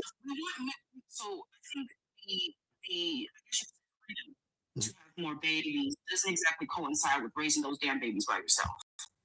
I understand both individual arguments, but majority, more than 50% of women who are having these babies out of wedlock, I don't want to do the whole entertainment aspect, celebrities. I don't like to do that aspect. Yeah. So the majority of them are raising these babies by themselves. So I get everyone, but I don't think it was ever in that woman's foreshadowing to get pregnant either by someone she did not want to, or maybe a deadbeat, or maybe a married man. And what happened in that scenario? In all of these scenarios, what's the common denominator? You said they're raising babies by themselves. What has to happen for women to raise babies by themselves? In most cases. Depending on genders, they need to pick. They did not pick well. They need to obviously that dad left, or maybe okay. Stop. Put it all on the man. Wait. But why not? Why not? What? Put it all on the man. How couldn't you put that? Listen to what you said. So you just said it. You said that man is a deadbeat. That man, he left. Did he leave by choice, or did I not leave? Because I don't care if you're in the house or not. I don't give a fuck about that. I'm talking about being involved in that child's life. In the vast majority of cases, are men kept away from their kids, or do they choose to stay away from them? I would say both. I do want to choose to be away. Yes. So again, in the vast majority of cases, men choose to be away from their kids, correct? Yes. Okay. So the reason why I'm pretty sure people would agree, especially African American, the Hispanics and the Asians, I don't like that it all falls on that black man, knowing damn well that that woman or black woman, whatever you want to say, let's just say woman in general, that woman was trying to pretend that man wasn't just dealing with. I'm sorry. Oh, but wait. But I'm just, hold on. This is what I'm saying though. None of that. As a man, I love that you said black man, because I get the part up, right? As a black man with children, by the way, let me tell you something. I don't give a flying fuck what my wife does or says about me or to me moving forward, right? She cannot stop me from being in my kids. Yes. See what I'm saying? So you, again, trying to blame a woman for keeping a man away from a child, to me, makes zero sense. I didn't get to finish the sentence. What I'm saying is, especially black men, let's just hone in on that. I'm black, you're black, yep. Black people on the panel. Yep. With black men, I don't like the fact that all of the numbers going in the direction of more than 90% is only blaming that man. Of course it is, because we know women, as a woman, especially women on the panel, I'm pretty sure y'all would agree. Stevie Wonder could see that man. Hold on, ma'am. Continued but ma'am, to go in the direction of having a Sam, baby with someone you Sam, was not. Sam. What I'm saying is, and this is the truth, none of that matters. It doesn't. You can't. I'm trying to help you understand what I'm saying. What you're saying, it literally is a contradiction, right? So again, you already conceded that the man, in the vast majority of cases, are choosing to stay away from their kids, correct? Yes. That choice that he's making is his choice and his choice alone. Therefore, you cannot blame anybody else for that. It doesn't know. That's what I'm trying to tell you. Logically, those two things cannot exist at the same time. You cannot say, yes, I agree. Men do choose to stay away from their kids, right? Okay, cool. I agree with that. But there's no but after that, man. That's what I'm trying to tell you. There's no but. So I'll give you you seem like you can be for yourself. You kind of give that demeanor. I do. If you're an employer, and two people come to you with resumes, and you, with a clear mind on a random Tuesday, choose the person with the horrible resume, and then that person ends up not showing up to work, late all the time, cannot get the work done, and worst case scenario, you're losing money. Do we 100% blame that employee that you went in that direction of hiring? Yes. Or do we blame you? No, we blame the employee 100%. And I'll give it, and I'll give you and I'll add to your scenario to make it make even more sense. Let's say in that same scenario, I hired that person and they stole from me. Right? If I called the police, you think the police are going to say, well, what was their resume like? And let's say they do get the resume and I give it to them. I go, yeah, but I still want to give them a chance. You think the police are going to go, well, this is your fault. Like you set yourself up for this. Or do you think the police is going to go, I'm going to take the report and we're going to put a warrant out for this person's arrest because they stole from you? Because you're talking about two separate things. I'm talking about the theft, or in this case, or in the other case, the abandonment. And you're talking about the reverberating repercussions of said action, right? We're having two different discussions. I'm just talking about the actual action, the act in and of itself. Abandonment is a choice. Abandonment is a choice. Stealing is a choice. I know, but you choosing to be with a deadbeat requires that person to still be a deadbeat. You see what I'm saying? You can choose to be with the deadbeat. Fine. No. The choice, no. You said the point. Did you lay down with the baby yet? Was he a deadbeat? Yeah, that's what I'm saying. Okay, so I'm pretty sure if there was a survey, it would obviously have to be anonymous. You're gonna have to make so. I'm just gonna let you know. You're gonna have to make. I was just answering the. I know, but you're gonna have to jump. I already know what you're about to say, though. You're gonna have to jump so many hoops to try to be like, you should know beforehand. It's not even gonna be funny because I can get. My dad abandoned me. I was his first and only child. My dad abandoned me. My grandfather had six kids. Abandoned my grandmother. My mother's mom abandoned her and their family, and that was his only family. My father's father had two kids, but only one at that time. My brother was his first child, abandoned him. My sister's father abandoned her. That was his only child, to my knowledge. Like, I can keep going down the line. There is no track record for this in most cases, just so you know, just so we're clear. So before you getting to this resume theory, right? There is no resume. There isn't. The women don't know beforehand, man. That's what I'm trying to tell you. Yes, they do. In the majority of cases, they don't. I'm not saying. Yes, I'm not. No, they see. You're making an assumption. It's a resume.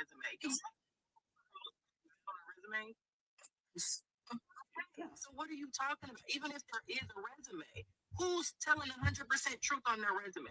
Who's not fluffing their resume up? Nobody, for the most part. We're not talking about the outliers. We're talking about the random, the everyday, regular people. Nobody's putting on their resume, I'm going to give you a baby, and then I'm going to disappear and never talk to y'all again. I'm a horrible person. I'm a liar. I'm a thief. Nobody's putting that on their resume. There's those two aspects. The two aspects you just. I'm sorry. Go ahead. They're showing up as their best selves. They're presenting their best selves. And then when the mask drops after a while, then it's like, oh, well, you should have known all along that I was like this. Well, how would I have known? You didn't put any of this on your resume. You said the complete opposite. I got it. Go ahead. The two aspects that you said, which is a liar and a cheater, those have been cases. This man has not committed to you. This man doesn't help you. I'm not saying man should help out with all the bills before he marries a woman, but doesn't help out with any bills.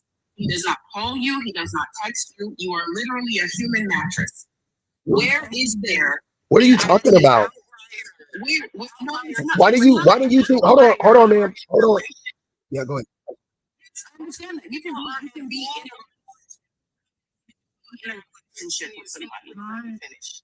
Most of these people are in full-blown committed relationships. So you saying, "Oh, this man never calls you. You're just a human mattress." How when y'all are in a full-blown committed relationship? He call you all the time. Y'all go out on dates. Y'all may even live together at some point. Like these are mostly committed couples. A lot of that is divorced couples, and then the ones that aren't divorced couples, they were in a committed romantic relationship, and the shit just didn't work out. So you wanting to try to make this a situation where all these women are going around and some man is just pumping and dumping her like, "Oh, oops, now I'm pregnant." That is an outlier situation. That is not the majority. That's a fallacy. That's not that shit. That's way more rare. You can be in a committed relationship and that man cheat on you. A committed relationship and that man have a baby. Be in a committed relationship and all these dysfunctional things happen, and then you wonder why he's not father of the year. What's the track record? What? Wait, sorry, TD. No, go ahead, love. I just kind of listening only a little while. Do you put the onus on survivors of DV that should know? They should have known better. Would you, like, if someone disclosed to you and said to them, and he told you, "Oh, my partner did XYZ thing," would you tell her that she should have known that that man would have done that to her? Would you say that to her? Why not? Wait. Hold on. Wait. Time out. Why not? Well, I think that we're talking about cheating. Let her go. Let her finish, OMG. Let her finish. Violence is different than cheating. Okay. I think it's different. Honestly, I think there's not in. I know what you mean. There's a cap. Yeah. So I think there's a cap. I think there's a ceiling in regards to you coming to me talking about how there's stuff going at home, and then 20 years later this is still happening type thing. So I think there's a general initially when it takes place. So I'm sorry, OMG, are you talking about initially? Or are you talking like 10, 15 years with the same person? Wait. Either or. It doesn't really matter. It doesn't matter. I'm so confused. I'm so wait. I'm just confused because what do you think? You don't think cheating is violence? No, and that's why I said that's why I asked the question of are we talking about initially or are we talking about 10, 15 years down the line? If we're talking about 10, 15 years that down the line. Doesn't matter. If we're talking about 10, 15 years down the line, then yes, I would to the same state. But I don't think anyone in any aspect, no matter how horrible that person may treat you in regards to cheating on you, bringing home STDs, that it goes in the directions of violence. I don't think anyone ever foreshadows that. You know, violence isn't just laying your hands on someone. No, he specifically said domestic violence. That's why. Wait. Who said? Wait. Who said? Did OMG didn't say that? OMG said that. No, he didn't. No, he didn't. That's not what he said. Go get it. Do you hold? If someone came to you and said I was abused at home? Oh, he did say DV. My bad. I thought you said great. Yeah, he said DV. My bad, Sam. You're right. He said DV. Okay. My fault. DV. Yeah. My bad. I thought you said great. My fault. It didn't matter. It's the same shit, but yeah. It matters. Why can't I want to do you think abuse? Would you agree that neglect is a form of abuse? Yes. Would you agree that manipulation, coercion, and emotional and verbal can constitute towards can be included in abuse? Then that's if you can understand all that is abuse, how do you not also see that that's also they are also forms of violence? If I am verbally abusive, I am definitely emotional, some sort of violence towards her, even if it doesn't come across as physical. Why do you hold it to different regard? Because to me, if I was in a relationship, I'd say that manipulation, cheating, lying, coercion, all of that is a form of emotional abuse. Why do you hold that such a different regard as to physical abuse? Because all these things constitute as violence. Well, I would say from a personal perspective, I don't know about you guys, but if let's just say the resume example again.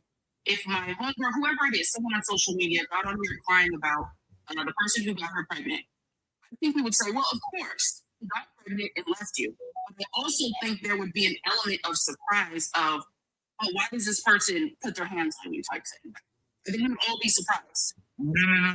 Because I'd have the same shock that if I thought people were happy Christian in their relationship, I would have the same shock. No, we're not talking about happy cushy. We're talking about a dysfunctional relationship. No, but the same confusion that I would have of them putting their hands on them, I would have the same confusion as to why they cheated or why they left or why they've done any kind of emotional abuse. So I'm just I think you are allowing your personal opinions about what you think constitutes as abuse and allowing. Of course, I think it's all personal. You're allowing that to guide your No. judgment about what other people constitute as abuse, because ultimately everyone else is here is saying that what we're talking about in regards to it not necessarily being physical, but the other stuff that leads to emotional, all that constitutes violence towards their abuse.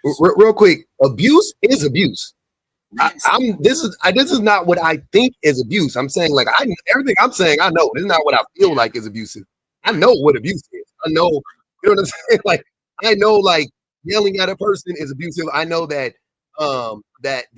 manipulating is abusive. I know cheating is abusive. I know these things are abusive. I know all these things are abusive. We already know physical, that's done, right? Financially, I can break down how to financially abuse a person and what that looks like. I know what abuse is. I don't even care if the person, just so we're clear, we've witnessed it all my lives many a times. If you've been here long enough, you've been rocking out for the last damn near 3 years with us. I have oftentimes ran up against mainly women, some men sometimes, but mainly women who will be talking about their relationship, and they will have an aha moment in these lives where we'll just be working through it, and then they'll be like, oh,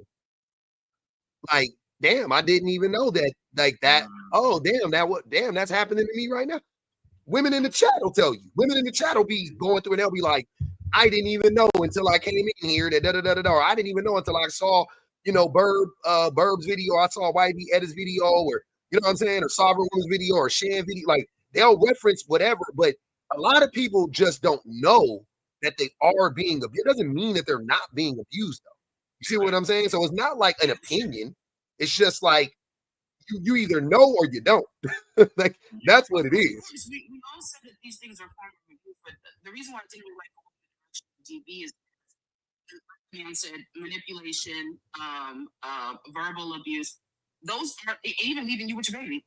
That's not something that you can be prosecuted to the fullest extent of the law. It's abuse. You should be, though. That's the thing, Sam. You should be. Men should be prosecuted to the furthest extent of the law for abandoning their baby. Yeah, we should be. No, for any of them, I'm saying we should be. We should be, dude. I had to wrap my brain around this. I ain't gonna even lie. I remember one day I was talking to my wife, and my wife said that cheating, physically, for sure, she said that physical cheating should be criminal. And I was like, SBBG, I was like, oh man, male reflex. I ain't gonna even lie. I was like, what? Oh, what you mean? Now, mind you, cheating is bad. You know what I mean? All that stuff. It ain't like I didn't know. My wife broke that shit down. She was like, dude, think about cheating. Think about the risk involved when you cheat and yada, yada, yada. And it's abusive. And it is not only emotional abuse, it is physical abuse. Yes. And that's the point. Exactly, Sam. So my wife, when she framed it like that to me, I swear to God, y'all, I was mid wanting to argue, and I was like, nah, you got it. That's a dub. That's a dub. That's a dub. Yes, cheating should be outlawed. I never would have said that 10 years ago. Don't get me wrong. This is new, right? We had this discussion 10 years ago. But yes, that is right. But men and abandoning kids, that shit is violent. Abandoning a child is fucking violent. What the fuck? That is violent as shit. Lock his ass up. What's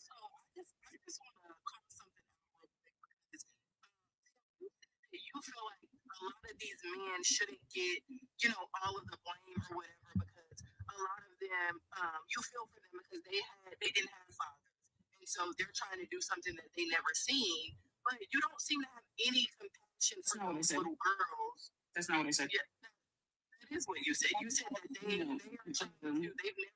At the beginning, I didn't say I felt sorry for. We talked about feeling sorry. I said all the blame in regards to fatherlessness in general. I said that there's an aspect of fatherlessness. I didn't say that. The only aspect of fatherlessness that is not controlled. Hold on, Sam. Hold on. Wait. The only aspect of fatherlessness that's not controlled by the man or the woman. I'm sorry, that's not controlled by the man is death. Every other aspect is 100% controlled by the man. So I don't feel. I was just saying to Shenanigans' point. I mean, her comment. I said that it's an aspect of men feeling like they don't know what to do because it was never a model in front of them. They did have a model though, Sam. They did have a model. Go ahead, Shane. I'm sorry. Go ahead.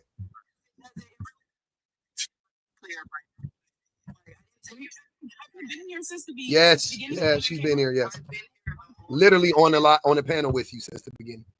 Yeah, I didn't say that you said these together.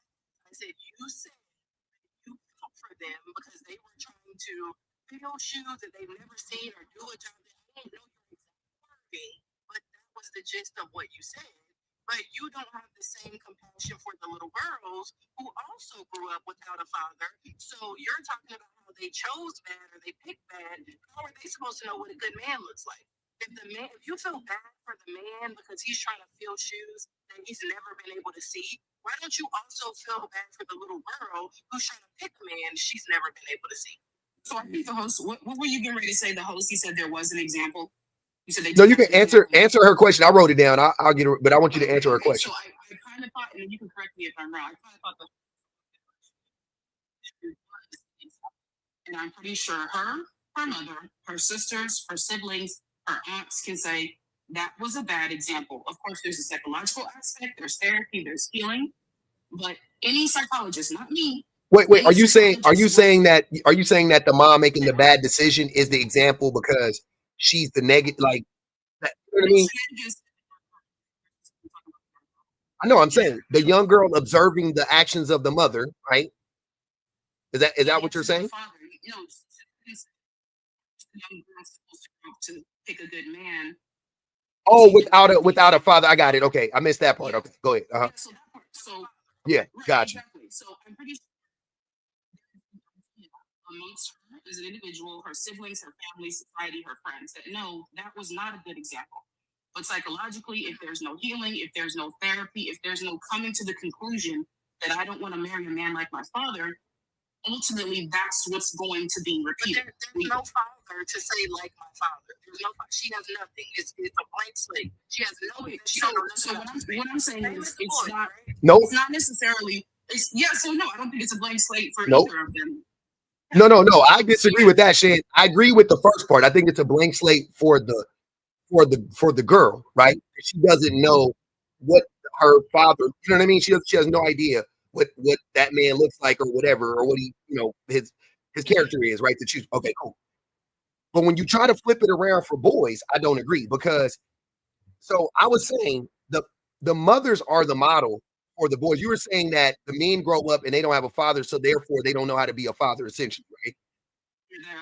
Right? Okay, I disagree because the best father you can be is to be like the mother. If you as a father, I'm saying as a father, I can tell you unequivocally, the best father you can be, the best model you can have to show up for the best way you can, the best person to follow and model yourself after would be the mother. Just generally speaking, a mother, pick a mother. I don't care. Pick a mother, right? Not a father. You want to be the best parent you can be as a father, I'm saying. The best person you can follow is your mom or any mom, your grandmom, whoever the fuck, for the most part, right? So you weren't going to learn how to be the best parent. You may have learned to be a fucking father, which doesn't mean much. I'm talking about being a good parent, though, right? For the also, you can learn from his absence as a father, like I did. I will never do that to my kids. That's how. Is that not the same for the young girl? Learning from the absence of. How did you learn? Hold on. How did you learn from the absence in this instance if you're the girl, though? Because you don't know how to choose the man that doesn't, you don't, to Shan's point, you don't have any of the red flags leading up to that because you never had a dad there. You never got to see any of that. So you're just starting from new with this brand new man who you hope doesn't abandon you, but by the time he abandons you, it's too late. So of course you don't want a man. You don't even know how a man shows up. Yeah. So of course, there's definitely obviously different examples. Hold on, her phone's breaking up. She wasn't finished though. Shan, your phone was breaking up. I know you wasn't done though. Yeah, I got you. You're sick. It says that you're sick. Yeah. Yeah. Yeah, I'm saying you don't know. She doesn't have any example at all. Like she doesn't know how a man is supposed to treat a woman. She's never seen it. She hasn't seen how a man interacts with his children. So when she goes out and she starts dating, she really is starting from scratch. And she's like, whatever man she starts to date, she has to start from there of like, okay, how does this feel to me? Does this seem? I don't know. I didn't have to see how he treated my mom or to see how he interacted with me as his child. Versus the man, like Public said, he can know, well, okay, at least one thing I know, I don't want to abandon my kids like my dad. And he knows, and he knows I also need to show up for my kids in this way and that way because my mom showed up for me in this way and that way. So you want to give, so the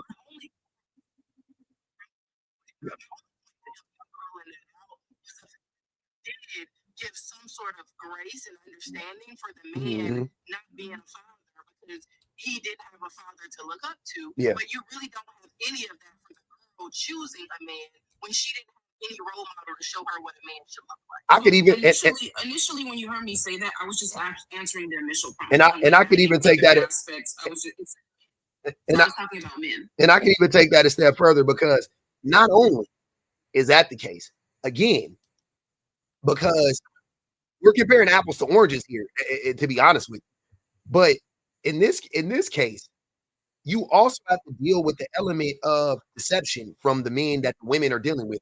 You're not dealing with that with a child. You know what I'm saying? From a parent-child relationship is completely different than a man-woman dynamic in a romantic relationship, right? So you're not like women also, on top of all that stuff Shan just said, you also have to deal with a man masculine. You also have to deal with a man, like I'm saying, you could have seen your daddy treat your mama great, right?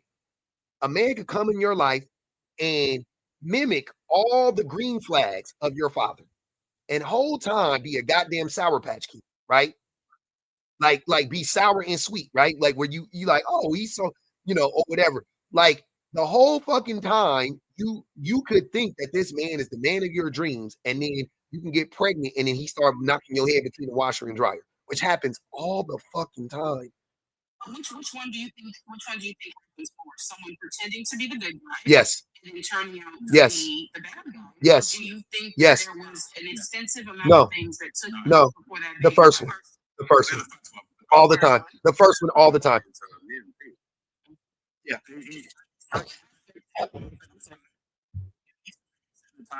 Because again, like I was saying, no woman goes into a relationship and is going to purposefully see the red flags he's allegedly quote unquote showing up to her first, still choose him, and then wonder why it happened. What tends to happen is a man will come into her life, he will show her good things that she is kind of looking for in a man, and before she knows it, just as when she's starting to get settled, just as she's starting to think that things are about to go the way that she wants it to, the rug is pulled out from underneath her, and all of a sudden she's got the man that she's not actually been looking for. I got it. Let me read some things real quick. So Nigel said, move her box to the bottom. They did a poll. The poll says, Sam keeps saying the chat would agree. Do y'all agree with her? 100% say hell no. Angel said, victim blaming isn't a good look. Bonji Baby said, my question is, what is it exactly that these men expect to do with all those strong muscles when those men, oh, sorry, that was old. They want to be in the episode of Boondocks. The oppressed always knows. Oh, the oppressed always knows more about the oppressor. Miss Andrea says, I 100% agree. I don't. Yeah, but earlier you were saying that women don't know what it's like to be a man, and I disagree with that because men are the oppressors, and I do think women. I think women, especially black women, I think black women know exactly what it's like to be a black man. I think black women can put their 100%. When a baby is born and a child leaves, 100%. How much do you hold the woman accountable? Say that again. Say it one more time. Out of 100%, when that father leaves, do you hold the woman accountable? 100%. The woman accountable? Zero. Zero. Zero. No, I So when someone Yeah. Yeah. Zero. Yeah. Give me 1 second. I got you, brother. 0% of the time. Would I blame a woman for the man? Yeah. For the man leaving? Crazy. The man? But she does get the accountability because she's the one they're raising. So all the accountability is, even though she doesn't deserve the blame, she is actually the only one most of the time that gets accountability because she has to be accountable to those children for the rest of their lives. Yeah. To run off into the sunset. Oh, do you think that every single woman can look a child in the eyes and say, I didn't see a red flag before you came to the picture? Pardon? Do you think that 100%, because he said zero, the host said zero. Do you think that 100% of women can look their child in the eye and say, I never saw a red flag before you came in the picture, before you found it? Oh no, y'all. God damn. God damn it. God damn it. God damn it.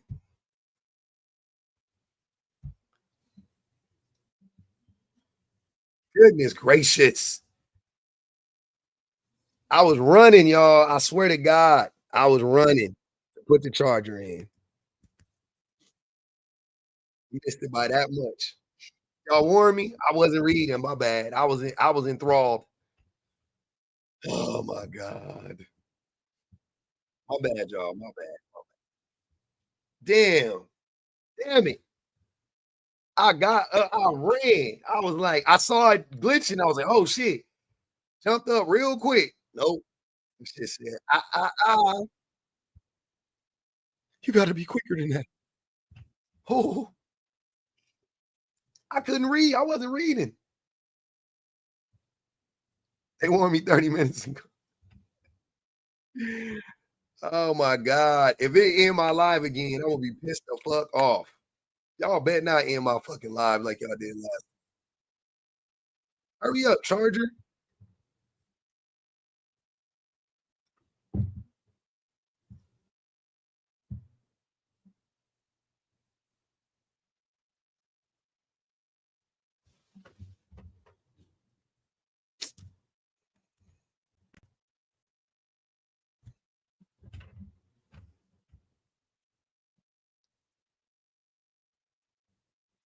Holy Spirit activate. Come on, man.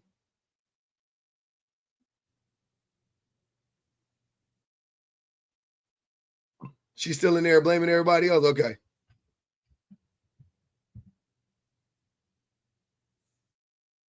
Hopefully it gives me. Oh, there it goes. All right. Last time I feel like it gave me fucking like 30 seconds, but normally I thought it was like 10 minutes or something like that. Because technically, right now the live is paused. I'm not in it.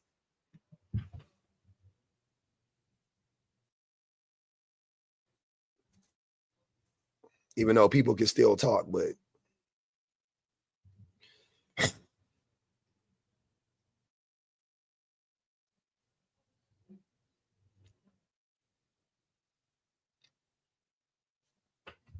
not a super villain either. And that man abandons his kids too. So now what? I don't understand where you're coming from. Hold on. The double standards. Yes, can you hear me? Yeah. I want him. I'm sorry. I don't understand. Well, what I don't understand is the double standards, because when is a quote unquote father, is labeled as such. But why isn't the same accountability towards women who are also deadbeat mothers, or There are. who leave the children as well? There Because, is. as we know, most divorces are initiated by women. That's not deadbeat. Wait, Yeah, that's not a deadbeat. mothers who abandon their children are villainized far worse than fathers who abandon their And also it's a far. lot. It is way lower too, but yeah, Statistically, women cause more emotional damage than men. no, they don't. Based on what stat? Based on what stat? Based on what source? Nope.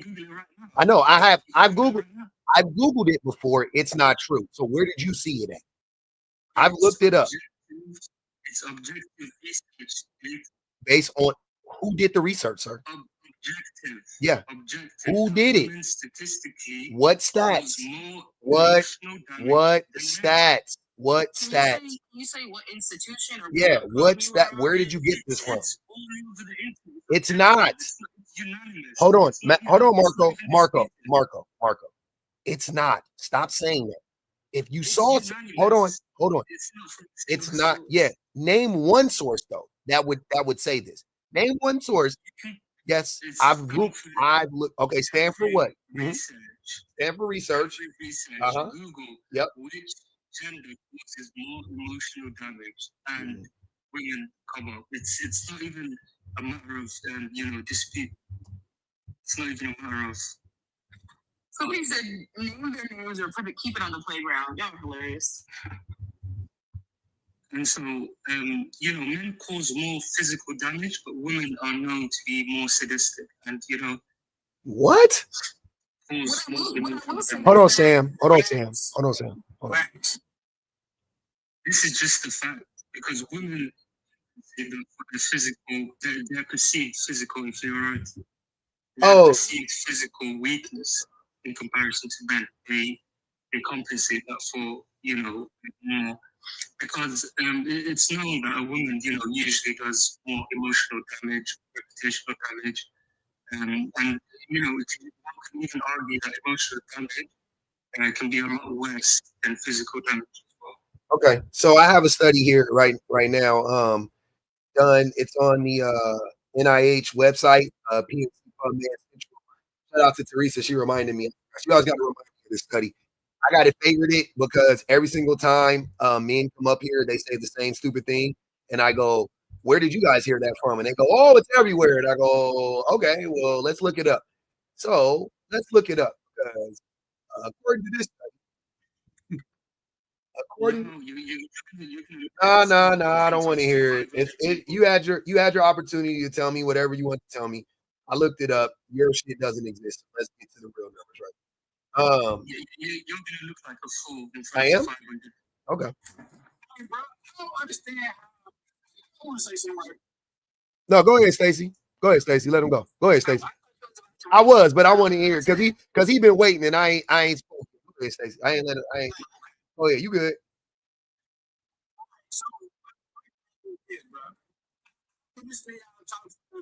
That's why I jumped on the panel, but like something that you said that a woman knows more about being. Did you say that a woman know more about being a man than men do? Yes. Absolutely. That was the opposite. That was the opposite. No. That not you, Sam. Me. Oh, I'm sorry. Yeah, it's about me. Go ahead. So is that you work like your mom? No, Stacy. To all black women? Sir, what I'm saying is that, and this the reason why I said that was because somebody brought up the fact that oppressed people understand their oppressors better than their oppressors understand themselves in most cases, right? Women and men would be no different, right? So women understand the plight of men because there is nothing that men go through, right? Like, and I don't mean that in the most literal sense, but I'm saying there's pretty much nothing that men go through that women don't go through. There's tons of shit that women go through that men have no fucking idea about, right? So therefore, women understand. Hold on, Marco. Please don't interrupt me. I'm not that guy to interrupt. So what I'm saying is that women understand men They understand both. They understand what they go through, and they understand what men go through, and they understand what men do to them. So they see it. They see the whole thing, the 3D, whatever, 4K. They see the whole picture. Men only see one part of it. That's crazy. Why is that crazy? Because you're making it seem like the way you said it, men don't understand women or don't see what women go through. We don't. I totally disagree with that. We don't. That you think you do. How do you understand what women go through? Because women in my family. So what? I grew up in a broken home where my mother and my father got a divorce. Okay. I was very young. Yep. So, but I saw my father still take his kids and making sure my mama was straight. What does that have to do with what women? Hold on, Stacy. Hold on. Before you start grandstanding, tell me what that has to do. Tell me what that has to do with being, with understanding women. I'm sorry. What do you mean? That has what you're saying has nothing to do with it lends no evidence to the idea that you understand women at all.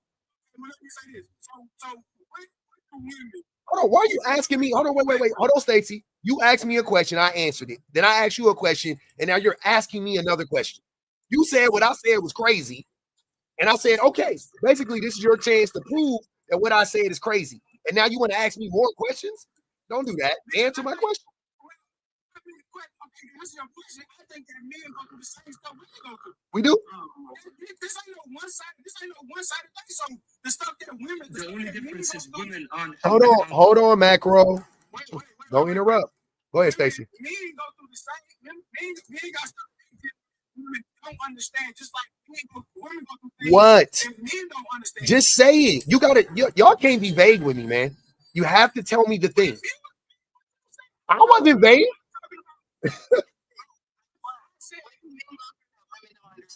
Give us an example. Life? What are you talking about? What?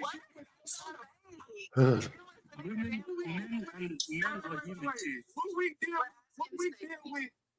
What we deal with outside the house. When we go Like to work, what? Like what? Like what?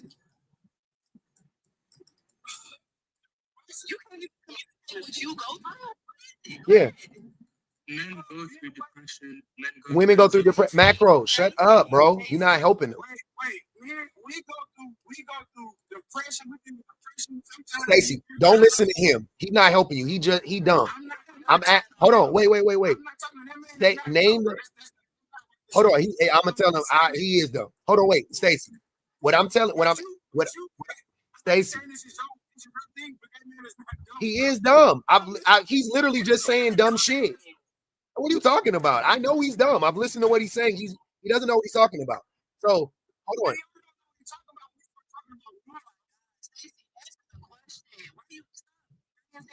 He don't need you to fight his battles. Yeah. What do you go through? You can't even fight by yourself. What do you go through? They're trying to ask you, Stacy. It's clearly. What do you go through? What do men go through? Because this is what this is what I hear, Stacy. Men always be talking about we out here slaying dragons and demons in Narnia, and then the women just don't understand. I'm a fucking fully grown 43-year-old man. We don't be doing shit. I don't know what the fuck you be talking about. What are you? I'm talking about men and I be around me. My guy, I'm a fucking grown man. I know what men go through in general. I don't know what every man goes through specifically. I know what men go through in general, though. I do. The same way you do. So I'm asking you, what the fuck do men go through that women don't understand? That's what I'm asking you. Men only appreciate on a condition. So are women. Keep going. Yes, so are women. Keep going.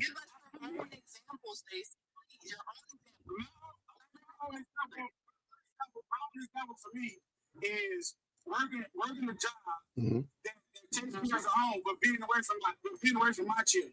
Okay, so women don't understand that. Working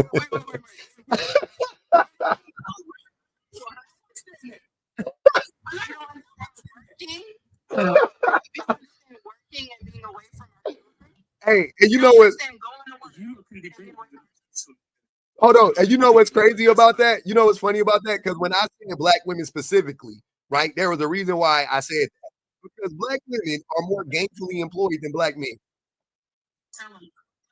Black women are more gainfully employed than black men, and black women also have custody of their children way more than black men do. So if you put those things together, they understand better than men do. Again, to my point, better than you do about going to work and leaving their kids and so on and so forth. Because men don't. Because men, when the women leave their kids at home, nobody's watching them. When women leave when women leave their kids at home, nobody's watching them. When men leave their kids at home, everybody's fucking watching them. The woman's watching them, they granny's watching them, they aunties watching them, they side chicks is watching them, they baby mamas is watching them. They got a whole slew of women watching these fucking kids. When a woman goes to work, who watches us? Who watches us? Because I was a latchkey kid. I was just laughing about this today.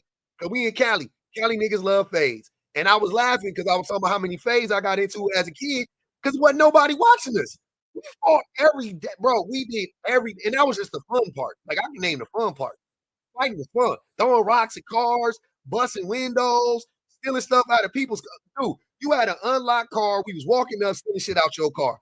I'm talking about 10, 11, 12. We were stealing CDs. We were stealing change out your little thing.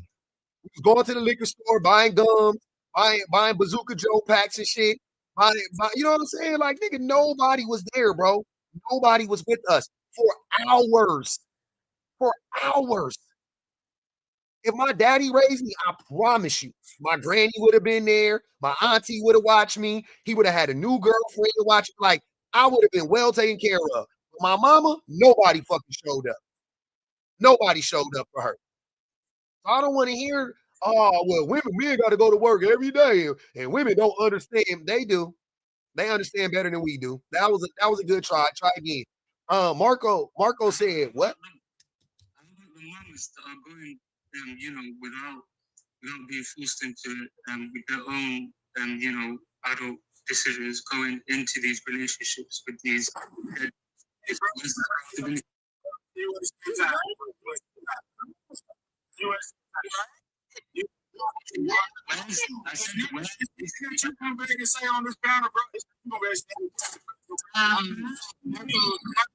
The same question that answered.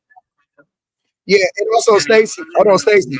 Wait. Hold on, Marco. Wait, Marco. Wait, I'll answer your question again for the ninth time. But Stacy, that you guys have to stop projecting. It is not me or anybody on this panel. I won't say anybody. Marco's hard-headed. But hold on, Marco. Please stop interrupting. It's so annoying that you guys. I don't know why you think that's like cool. Stacy ran, but I know you listen to Stacy. I'm gonna tell you anyway. You have to stop projecting and thinking that we are having this like even-handed discussion where you're here to teach me something and I'm here to teach you something. That's not the reality, right?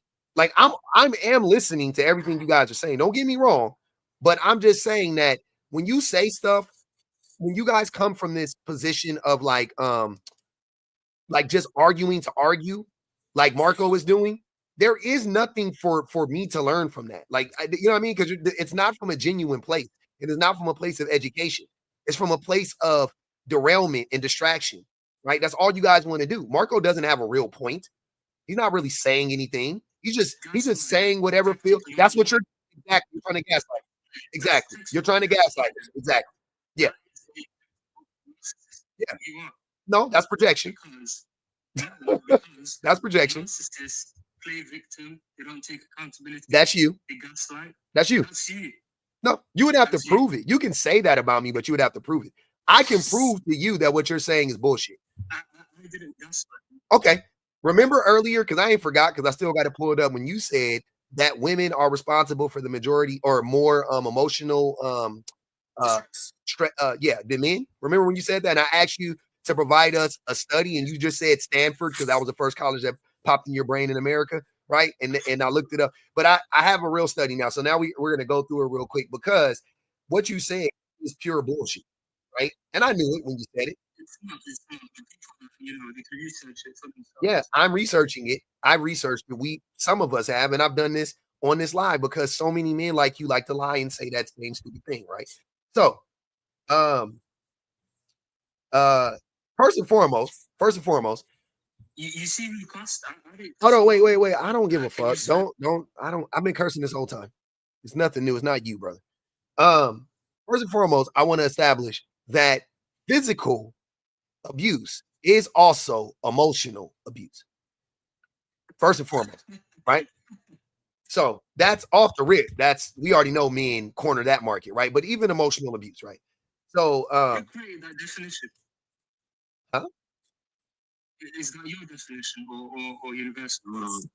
The market. If somebody physically abused you on a regular basis, do you think that it would have zero emotional impact? Now I want you to say. I'm just. No. Answer that question. No, answer that question. I have the source. You don't know the definition. Hold on. Wait, Marco. Before we start skirting around, answer Jones's question, because I think that if you can answer that question honestly, then we don't really need to do all the sourcing and all that shit, because it's not that hard. So you can answer the question now, or you can ask the question again, Jones, because I'm pretty sure he forgot it because he talks too much. Go ahead. If you're being physically abused, do you think that it has zero psychological? Do you think it has zero psychological impact? If you're physically abused, yes, it can have some psychological impact. Yes. No, or will have. It will. It can have. But I don't know where you're getting your definition from. Can have or will have. He said that physical abuse. He said that is a definition, but I don't know where he's getting that definition from. That's not a definition. Physical abuse is also emotional abuse, because it is in fact emotional abuse. Financial is emotional abuse. If you physically discipline your child, is that emotional? Yes. Severe psychological impact. Yes. That's why that's part of the reason why they made it illegal in some states. That's right. So you can't physically discipline your child. Correct, because it causes severe psychological impact, especially in young girls. It'll have young girls get into abusive relationship, and it releases the same chemical, the oxytocin, that it would if a woman was.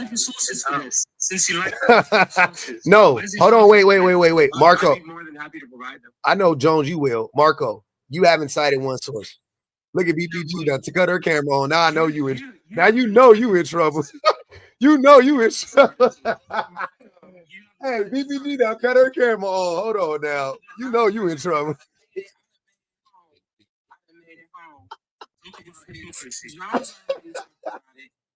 And Shan already talked about it, and I heard a little birdie, a little chicken say, "Where the source is at?" Is that what I heard?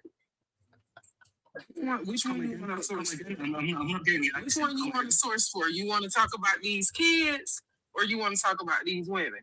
Because if you want to talk about these kids, then you can talk about this. Because if you want to talk about these kids, then you can talk about this, and you can talk about how children are abused and hurt. And if you want to talk about these kids, then you can talk about these kids getting abused and hurt. Mm-hmm.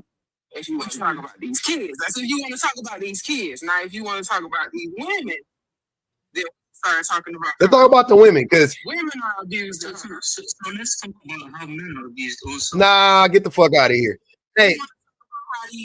What these men face. We can talk about that too. Because you're talking about all you doing is jumping all around, Marco. Men are harmed. And guess what? When you start talking about how men are harmed, who said women aren't? Hold on, Marco.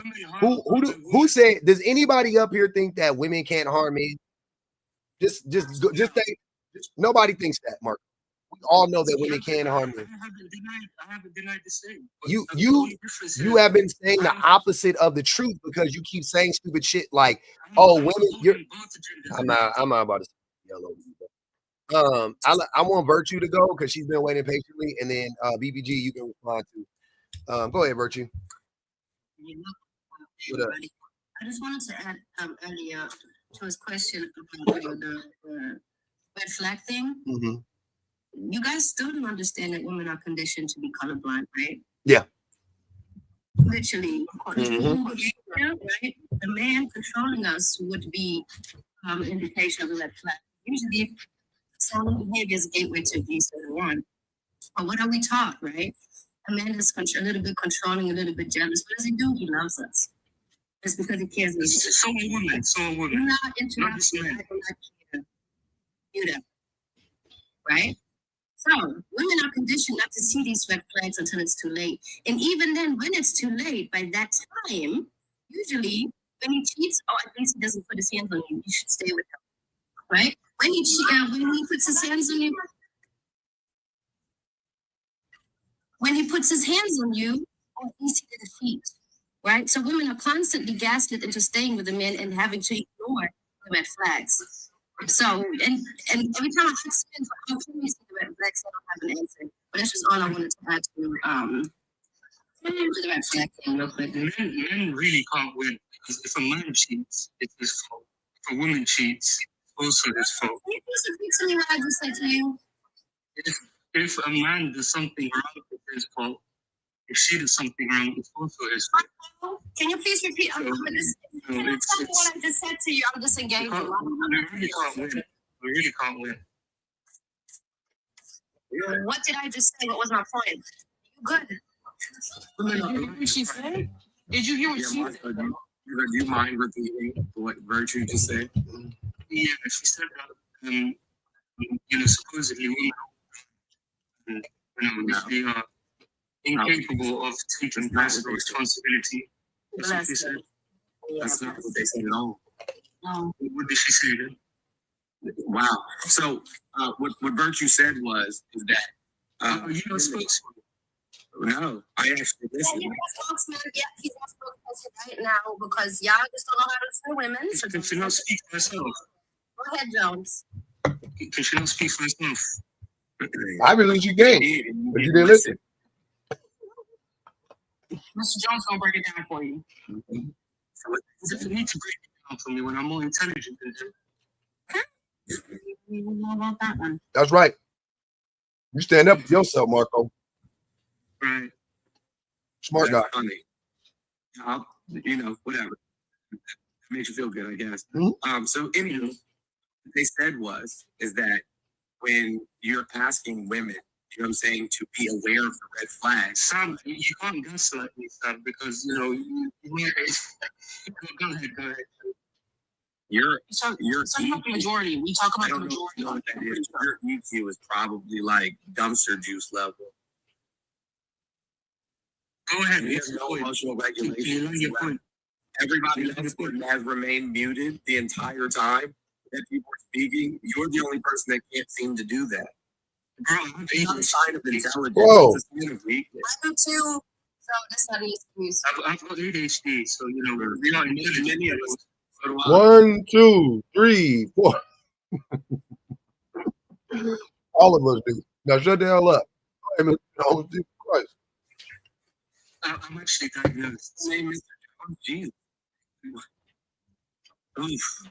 What they were saying is, when women are being asked to see the red flags, they're being gaslit in the same breath, because they're saying, well, hey, if he's cheating on you, at least he's not being physically abusive. And if he's being physically abusive, well, at least he's not cheating on you. And so it doesn't matter, right? If they're looking for red flags of cheating, they're being physically abused or emotionally abused or financially abused. If they're looking for red flags of any of those other abuses, right, then they're being cheated on. Do you understand? Right. And that was like the second Okay. Christ, he just started talking. Go ahead, Bertie. That would be the Red River, but even then we still gasp it. Like behavior, where you're going, what you're wearing. We are told that's just caring and protection, and that's controlling. And control usually is a gateway to behavior. Right. And now that I'm letting you guys speak, my rebuttal is statistically, it's a known statistic that women also abuse men physically. We know they do. Women don't only emotionally abuse men; they do statistically They do. abuse men emotionally more. What? Women also. Sorry, what was it? What did you say? Statistically, women emotionally abuse men more. Oh, We're gonna need a source. We're gonna need the sources. You keep making these absurd claims. I'm not denying. I'm not denying statistically. Where are these I'm not statistics? denying that men physically abuse more. Where are Absolutely. these statistics from for emotional I got it right here. Okay. This is for psychological, right? Not physical. Physical men win. Psychological. So psychological insults, right? It's a part of abuse. This is how they break it down. I wish I could share it with you guys. I'm going to share it over here on YouTube. If anybody wants to see it, I am going to share my screen now. I'm on YouTube as well, you fucking dummy. I'm sharing it on my YouTube live. The source I already told you is the fucking NIH. Stay muted. Stay muted. Stay muted. You're dumb. You don't know what you're talking about. Jesus Christ. Clearly more intelligent than you. Yeah, okay. I got you. So it says insults. Women are, it looks like 40% of women experience being insulted by their men. Whereas looks like about 33% of men have reported being insulted.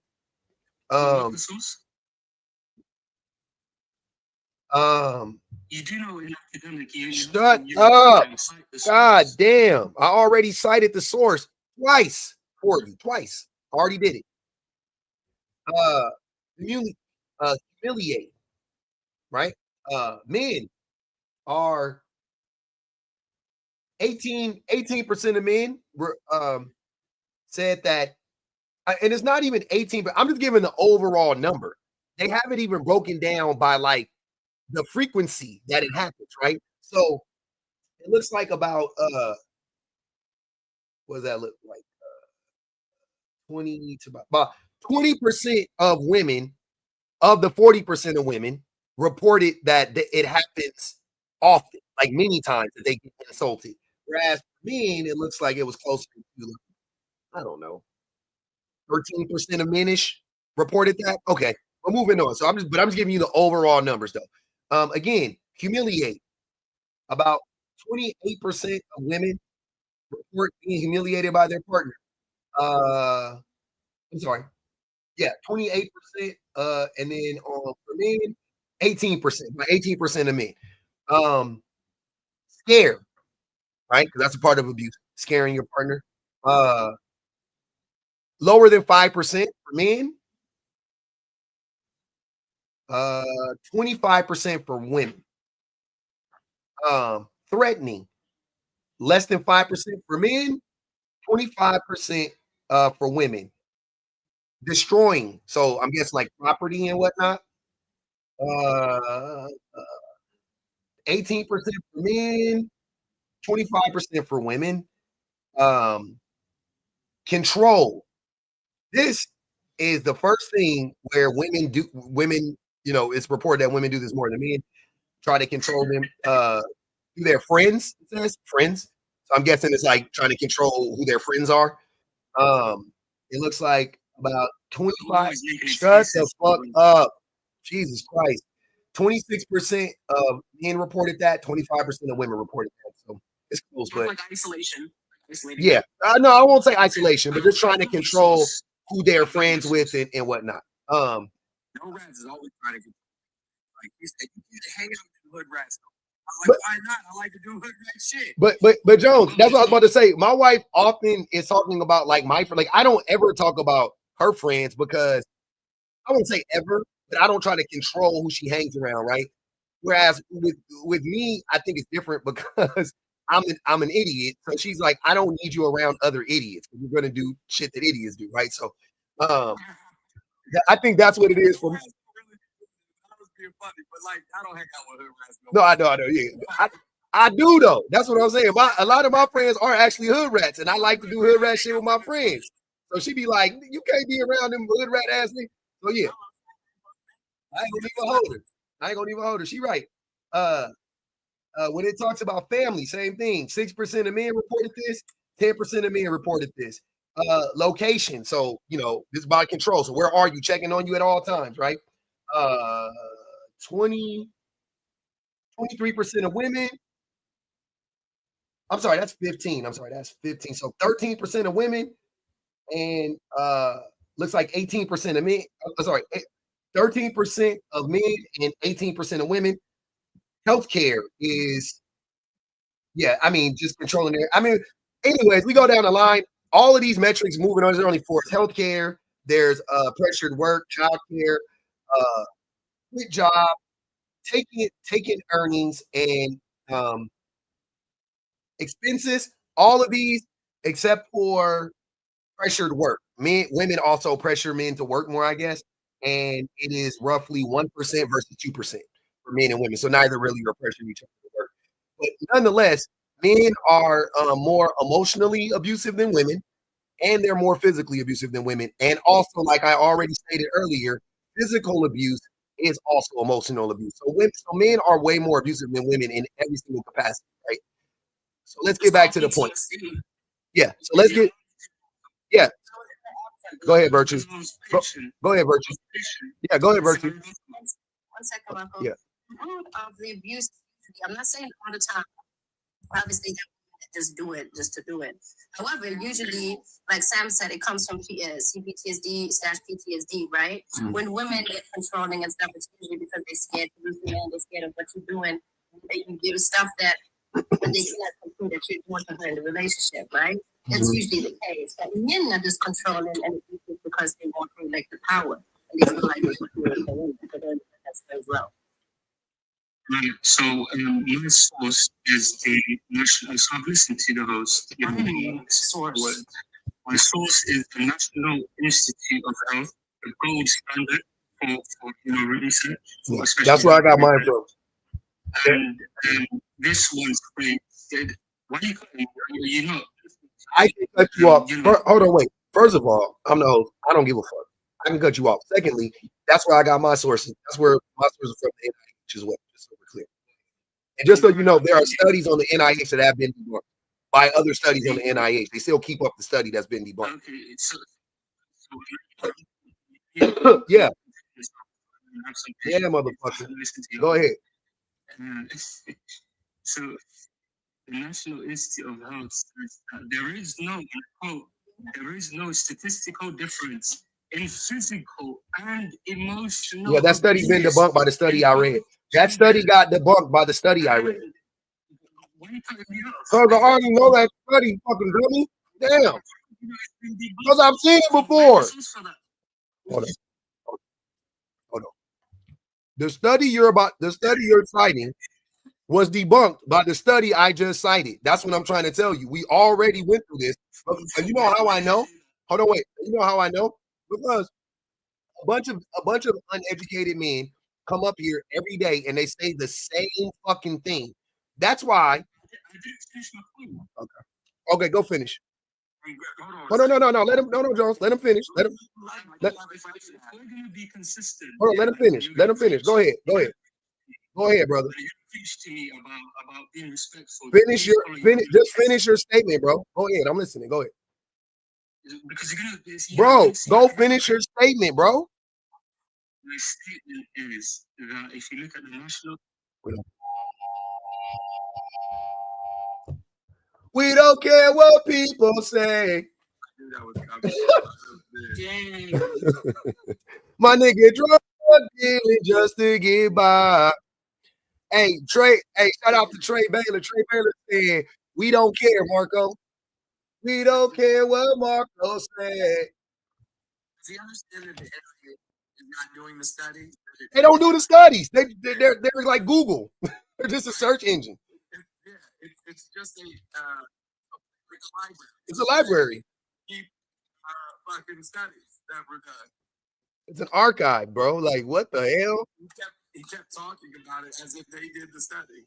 Yes, it's a database.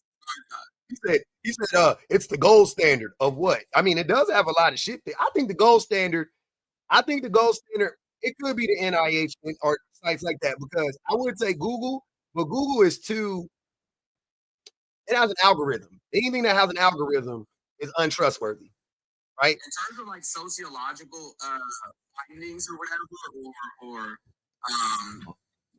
yeah, in terms of sociological findings, I find that Stanford or the University of Michigan are typically like the best.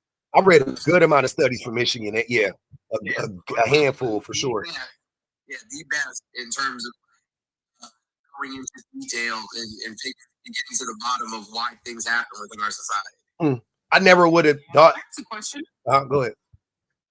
Oh, BBT still hasn't gone. Okay. Yeah. Go ahead, Sam. Next question. Okay. Do you think that those numbers, and please don't mistake me with Marco, absolutely not. But do you think that those numbers would change because it's been said that men are less likely to report like domestic violence or abuse, anything like that? Do you think those numbers would change? No, these are anonymous studies, right? So I mean, like the people are going in there and they're asking them what happened. You don't have to like the public embarrassment from reporting that you got, you know, whatever, you know, abused by a woman. Okay, I get that. Like going to the police, going to the authorities, you know, whatever, telling your friends. Whatever. I get that, right? But if they're just like filling out a paper and it's anonymous, why would you be embarrassed? Like that's when you're going to tell the truth. That's the point of the study. And then they do it, and that's another thing. They control for that. You know, a part of that is they say, oh, it could be plus minus 3, 4, whatever points or whatever. First and foremost, and secondly, if you ask enough people, you know what I'm saying, you kind of get rid of that. You know what I mean? Like that's the thing. And so it just, you know, the body of or the amount of people that you whatever. You're asking 5 men, okay, right? There's a likelihood that one of them is doing that for the whole study. If you're asking 500, that's a lot. That's a lot of motherfuckers to ask, and then just assume like they don't want to tell us the truth about this. Like, I don't know. Right. And the number will constantly increase the more you go to other countries, especially like the Middle East and all that kind of stuff. The number of what? The number of women, the number would increase. The number of women that were abused? Yes. Yeah, it would increase. Yeah. Absolutely. The number, if represented, then the number would increase. Oh. I think that's the part that people always skip over because women are grossly underrepresented when it comes to research and studies. So when people talk about like whether or not there's a disparity between men and women, you know, and the rates of DV or SA or any of these things, it's not just that men aren't reporting it; it's that women are reporting it either. But when the research is being conducted, I'm sorry, I have my rage. Even when the research is being conducted, women are grossly underrepresented in those numbers. So we still aren't getting an accurate picture of what it looks like for women to be experiencing these things. Oh my God.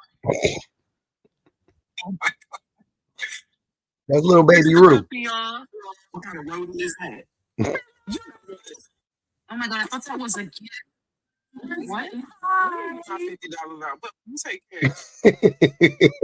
Exactly. This goes. No, you like her.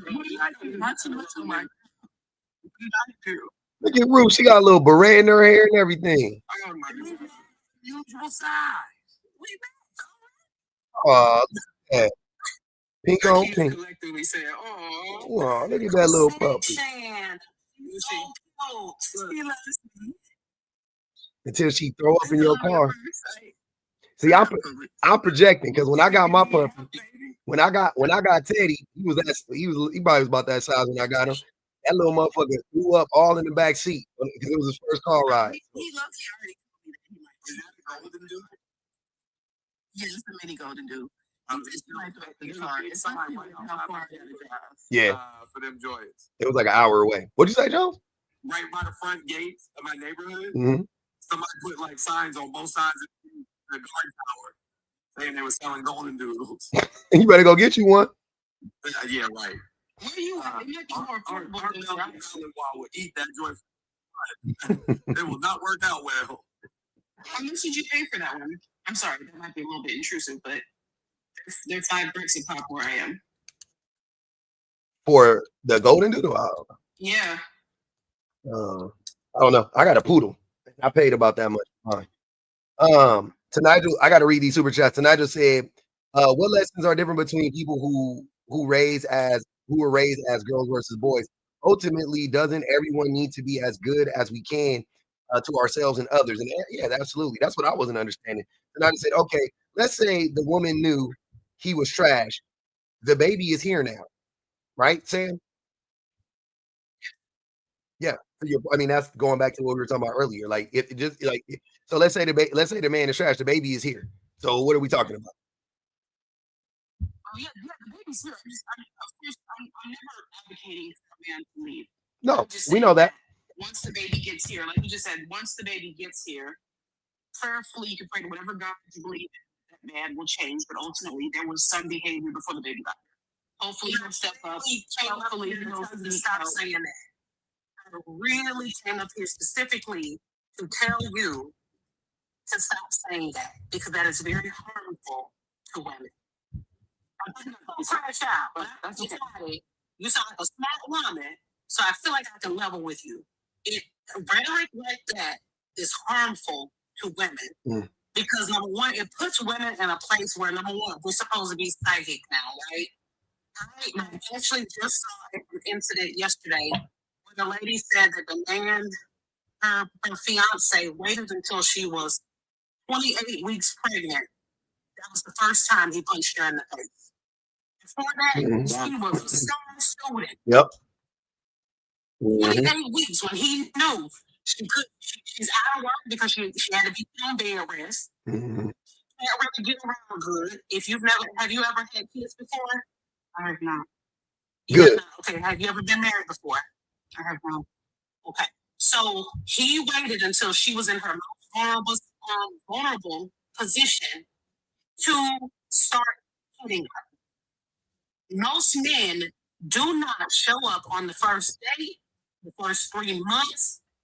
There's a creator on here, and I'm going to follow you so I can send you her page because she does a deep dive on stuff like this, men's layers of masking. And there's a 3-month mask, a 6-month mask, there's a 1-year mask, all the way up to a 7-year mask. I was going to say these different layers and the ways that men mask throughout a relationship. Yeah. So, as Sean was trying to explain to you, the red flag isn't him giving you the STD. The red flag is him taking every phone call outside. Yeah, okay, that's your red flag. That's your red flag. Does that mean he's gonna go out, fuck bitches and bring you back the STD? Nope. No, he's just taking his phone calls outside. Yep. He's being evasive. He's being private. He's telling you, if you trusted me, it shouldn't matter. I come out here for privacy. I come out here for quiet. Yep. I don't want to disturb you. Question me like that. Why don't you trust me? No, yeah, that's fine. That's what I'm saying. So the behavior that you're speaking of is what women get conditioned out of and told not to follow up on our question. Why? Because we're told, don't give no man no headache. Don't nag a girl. That's a good man. Be his peace. Girl, you tripping over that? It's women out here getting their head knocked between the wash and the dryer. So you have girls being raised from 10, 11, 12 years old until they get to dating age, believing this behavior, believing these ideas. So when their man comes home late the first time, that's not a red flag. It's right here, man. You want her to be sitting on your couch. You want him to be working. At least he came home. You want him to be knocking your head between the watch and the dryer, or you want him to be coming home late. So it's this or that. It's either or. So we don't even get properly trained on the appropriate red flag. And God forbid, since you mentioned this, we have a fucking daddy in the house that ain't no fucking good. Yeah, he gonna confuse you even more. He gonna confuse you even more. we still have a good example of what a man will be. We just say, shit, as long as he don't act like my daddy, he good in my book. So then we look for men who don't resemble that. But as soon as the little red flags of the late come up, taking the phone calls outside come up, well, he could be hitting me. Well, my pH balance ain't been thrown off yet. Well, it could be worse because we were just taught to connect with a man, latch yourself to a man, get you a man, girl, get you a good hard man with benefits. So you tell every woman the next time, and I really want you to train and recondition yourself out of saying, you should have saw the red flags, because what fucking red flags? I'm just a girl. So I agree with what you're saying. Hold on, wait a second. Hold on, give me a second real quick. I just want to say also, because everything Kay said was, to me, I agree with it all. I also just want to add, though, that a part of what happens with the whole red, that's why I hate red flag. I hate that shit. That's a psychological term. I would prefer doctors use it, but whatever. Let's use it in this instance, right? Just the signs, right? Hey, you're not trained. I'm not trained on what those signs look like, right? Like literally, people go to college. People go to get they get advanced degrees so that they could spot red flags. They get licensed. They pass tests. They take exams so they can see so they can give exams and clock red flags, right? So for humans, just everyday average humans, to be running around telling other humans that they all should have the same level of training is very dismissive of what the real issue is to me, right? Men and women, whoever, but in this particular case, men. It's not only like Kay said, it's you see the red flag, he goes outside, whatever the case may be, right? That's okay, fine. But what do you do when he's rational? When he gives you a rational explanation calmly? What do you do when he says, you can check my phone if you want to, and you check his phone and there's nothing in there, but that's because he has a backup phone? What do you see what I'm saying? Like there's so many layers, and you don't know the levels in which people will go to deceive another human being. And the thing that you're asking women to do is impossible, to be honest with you. It is literally like it's impossible. So instead of us focusing on the women choosing better, over here we like to focus on the men being better, because that's the actual cure to the problem, right? It's not, oh, she should have never slept with him because she should have known he was going to cheat on her. How? Even if he cheated on another woman, what does that mean? Does that mean he's going to be a cheater forever? And some people, here's what I'm saying. In the same breath, there are people who say once a cheater, always a cheater. And I can't blame them. You know why? Because it seems like no matter what, the woman's going to get blamed. So she might as well, like there might as well just be anything a motherfucker does, leave him. Anything a man does, leave him. Unreasonable people. Like we women should be unreasonable people by y'all standards. Yep. Like you don't blink too hard and I'm out of here. Oh, he huffed at that? Red flag. Because there's certain things on here, and I'm glad, and part of me wishes I would have crashed out because I'm over here about to cry. But I said things on here about my husband where I was being completely unreasonable in public or sharing clock my tea like, girl. Because I made the mistake with my first child's father, in anything that looks like resembles, even though this man is far from that, makes me feel like, oh my God, did I choose wrong? So you spend your life with fucking choose better PTSD. Yep. Again, that's why you don't tell women stuff like that, because that single mom who is a single mom and now her child is 10 and she hasn't dated or got with anybody since, has beat herself up every day since that man left, while she's still trying to take care of that child by herself. Why is she beating herself up and he out there living his best fucking life?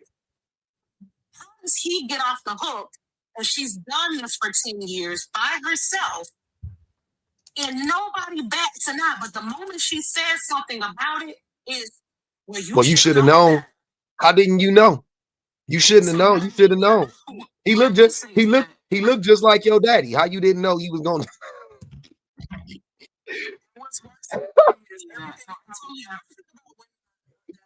about women and girls throughout their lifetime, they're conditioned and trained for this kind of abuse. Like, even when you talk about low body counts and women not dating and being, the good, wholesome, church girls who really doesn't have experience dating men in general. Like, people promote those kinds of ideas, but because of that, they are getting into relationships believing that, hey, if I just hold out for this one good guy, then that means that he'll be the man of my dreams. Except men often use that experience against those. Like, they really will. They will manipulate those women in that way.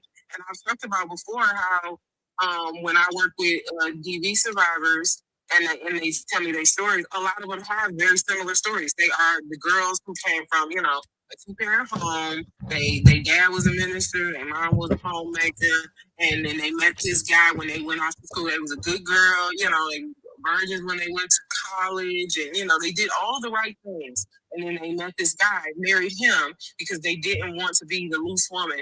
And then 6 months, a year, some of them 5 years into the marriage, he completely spazzes out on them and turns into a completely different person. These red flags don't be big. They don't. People do not realize how tiny those red flags are. And by the time they get big, you don't realize that you're laying under them like a blanket, because the way that a lot of these abusive men work is that they plant seeds as they go, but they plant them in pots that look like.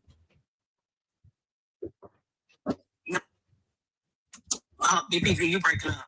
You cut out there.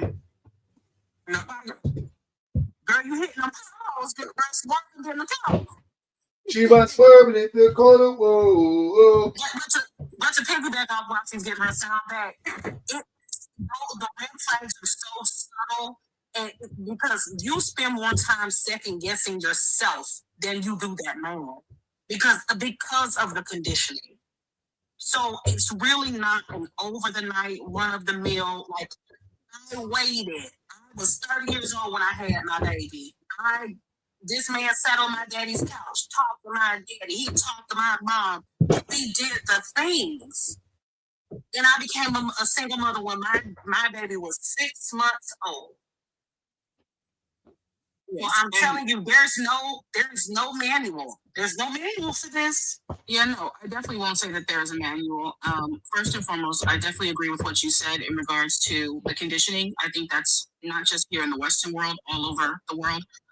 Secondly, I'm most likely not going to stop saying that, but I will take Shenanigans' advice by saying that is a sector of women. I never said it was all women.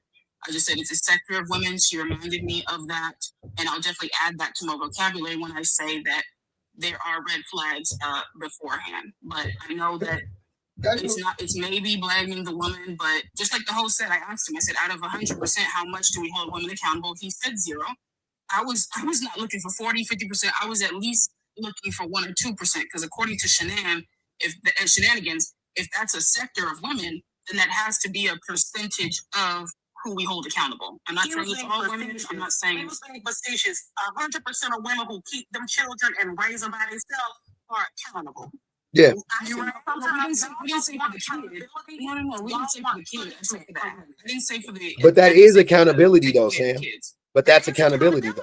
That's the accountability. Like, the women are all. I'm talking about the action of turning a blind eye. Shenanigans said that's a sector of women. But listen to what we're saying. Listen to what we're saying. The woman sleeps with the deadbeat dad who she didn't know was a deadbeat dad, right? The deadbeat dad chooses to abandon his kids. He flees. She's accountable because she's taking care of the kids. So she already has accountability. She's taking care of the kids. That's the accountability. The accountability is her staying and being the parent that stays. That's the accountability. See what I'm saying? I was talking about accountability for choosing to be in a relationship with that. Continually. That's what I'm saying. But that's what he's saying. The accountability, which I'm not saying that you're wrong. I'm saying yes, she is taking accountability for that child after that man leaves. I'm saying beforehand. I don't know.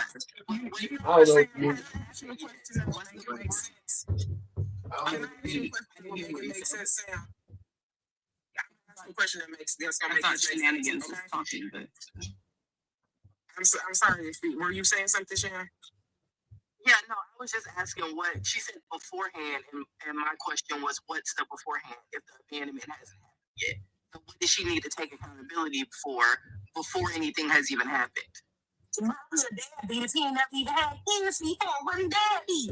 How do you know? Yeah, she said. So I never said accountability after the fact is taking care of the kids, and then you said no beforehand. Well, what has happened that she needs to be accountable for beforehand? So the host said the deadbeat dad. I didn't say deadbeat dad. I said just the dysfunctional man as a whole. Let's just say best case scenario, he doesn't have kids. So there's no example to go off of, which you're correct. The accountability before would be her. Hold on a second. The accountability before would be her leaving the man. That's also her taking accountability. So she leaves the man. That's her taking accountability. And then if she has kids, the accountability is her staying with the kids. So the only person taking accountability in this instance is the woman. So let's move on. Now, it's the man who was the abuser, who was the leaver, who was the abandoner, whatever, right? He's the one that needs to take accountability. He hasn't taken any accountability whatsoever. That's what I'm saying. So stop saying, you should definitely stop saying it. I don't know why you're just so saying I'm not going to stop saying it. You should stop saying it, because in no instance is the woman responsible for the actions of the man, even if she knew. That's what I don't think you understand. It doesn't even matter. Even if she knew, she's not responsible for him doing the thing. That's crazy, because he didn't have to do the thing. Yeah, that's where we disagree, and that's fine. You know. What's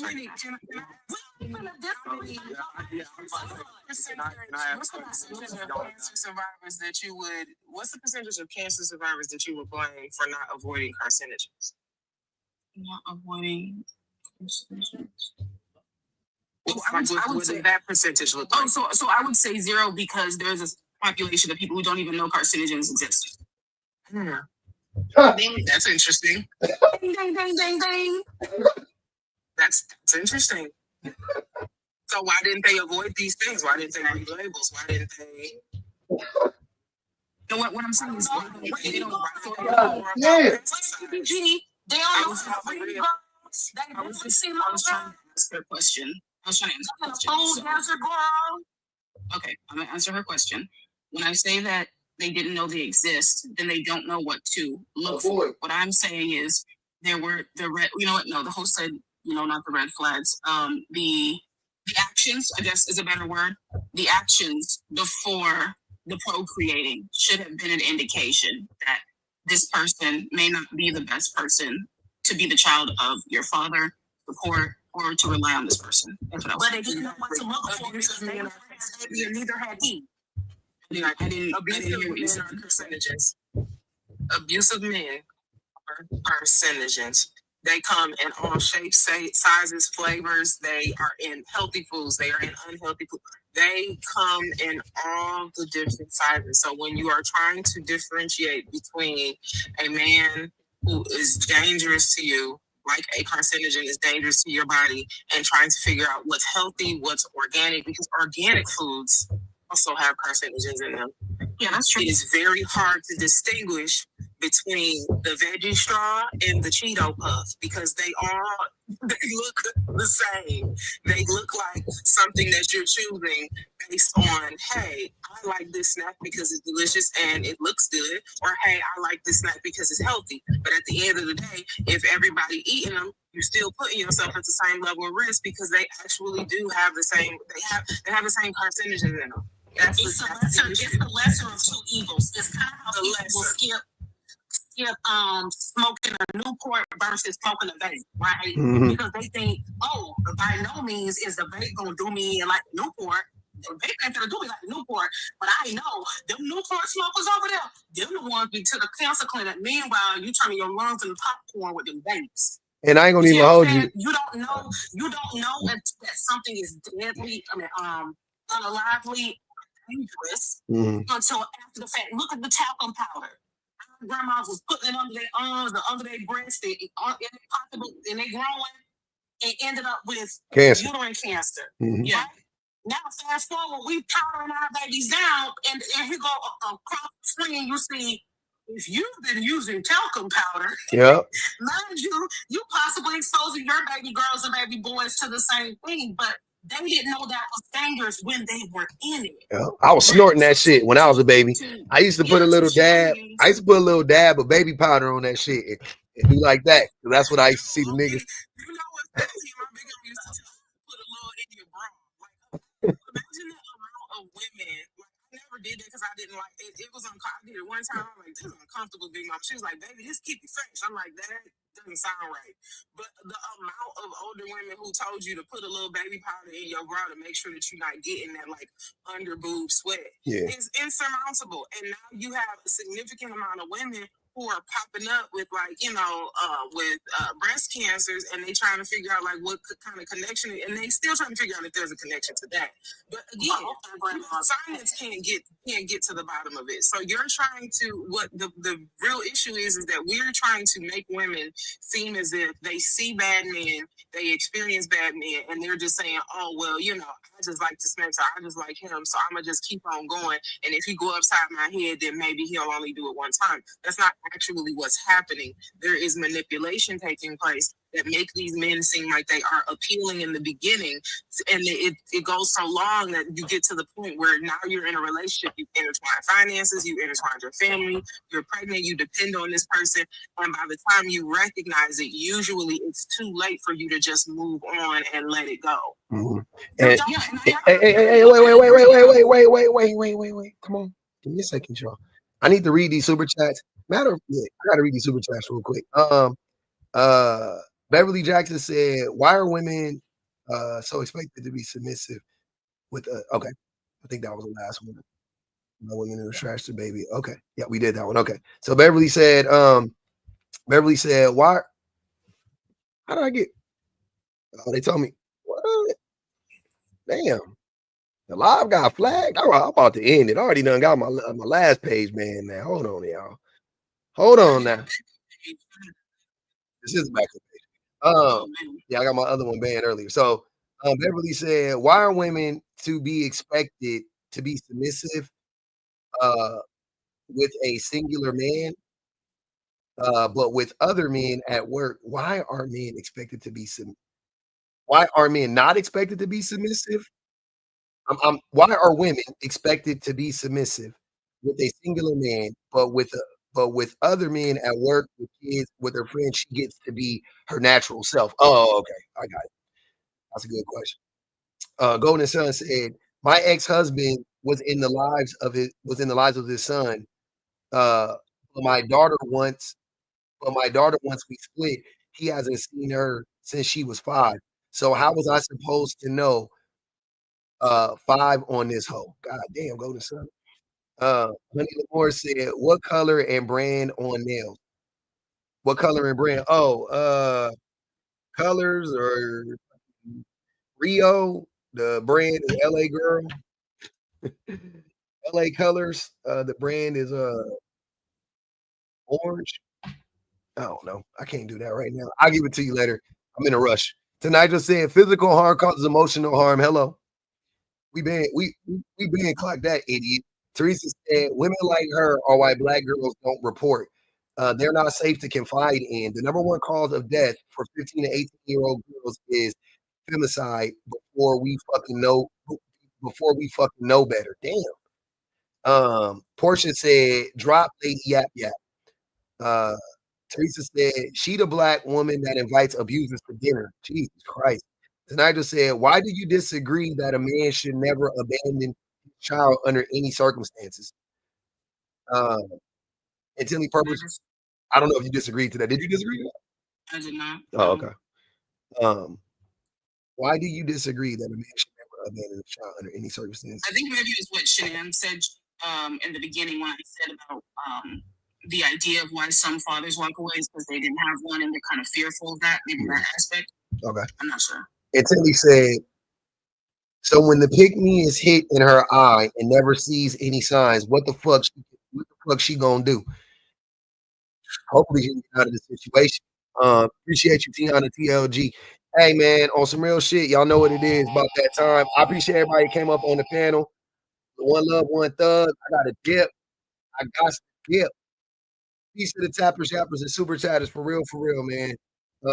Everybody that tapped the live, liked the live, shared the live, love y'all for real. We on the backup for the next 7 days. They got us. You know what I'm saying? It's gonna be fun though. It was already cracking. See, we was on the backup, it was cracking. We did 3 hours. You know what I mean? I gotta go get my baby though. I'm in a rush. I ran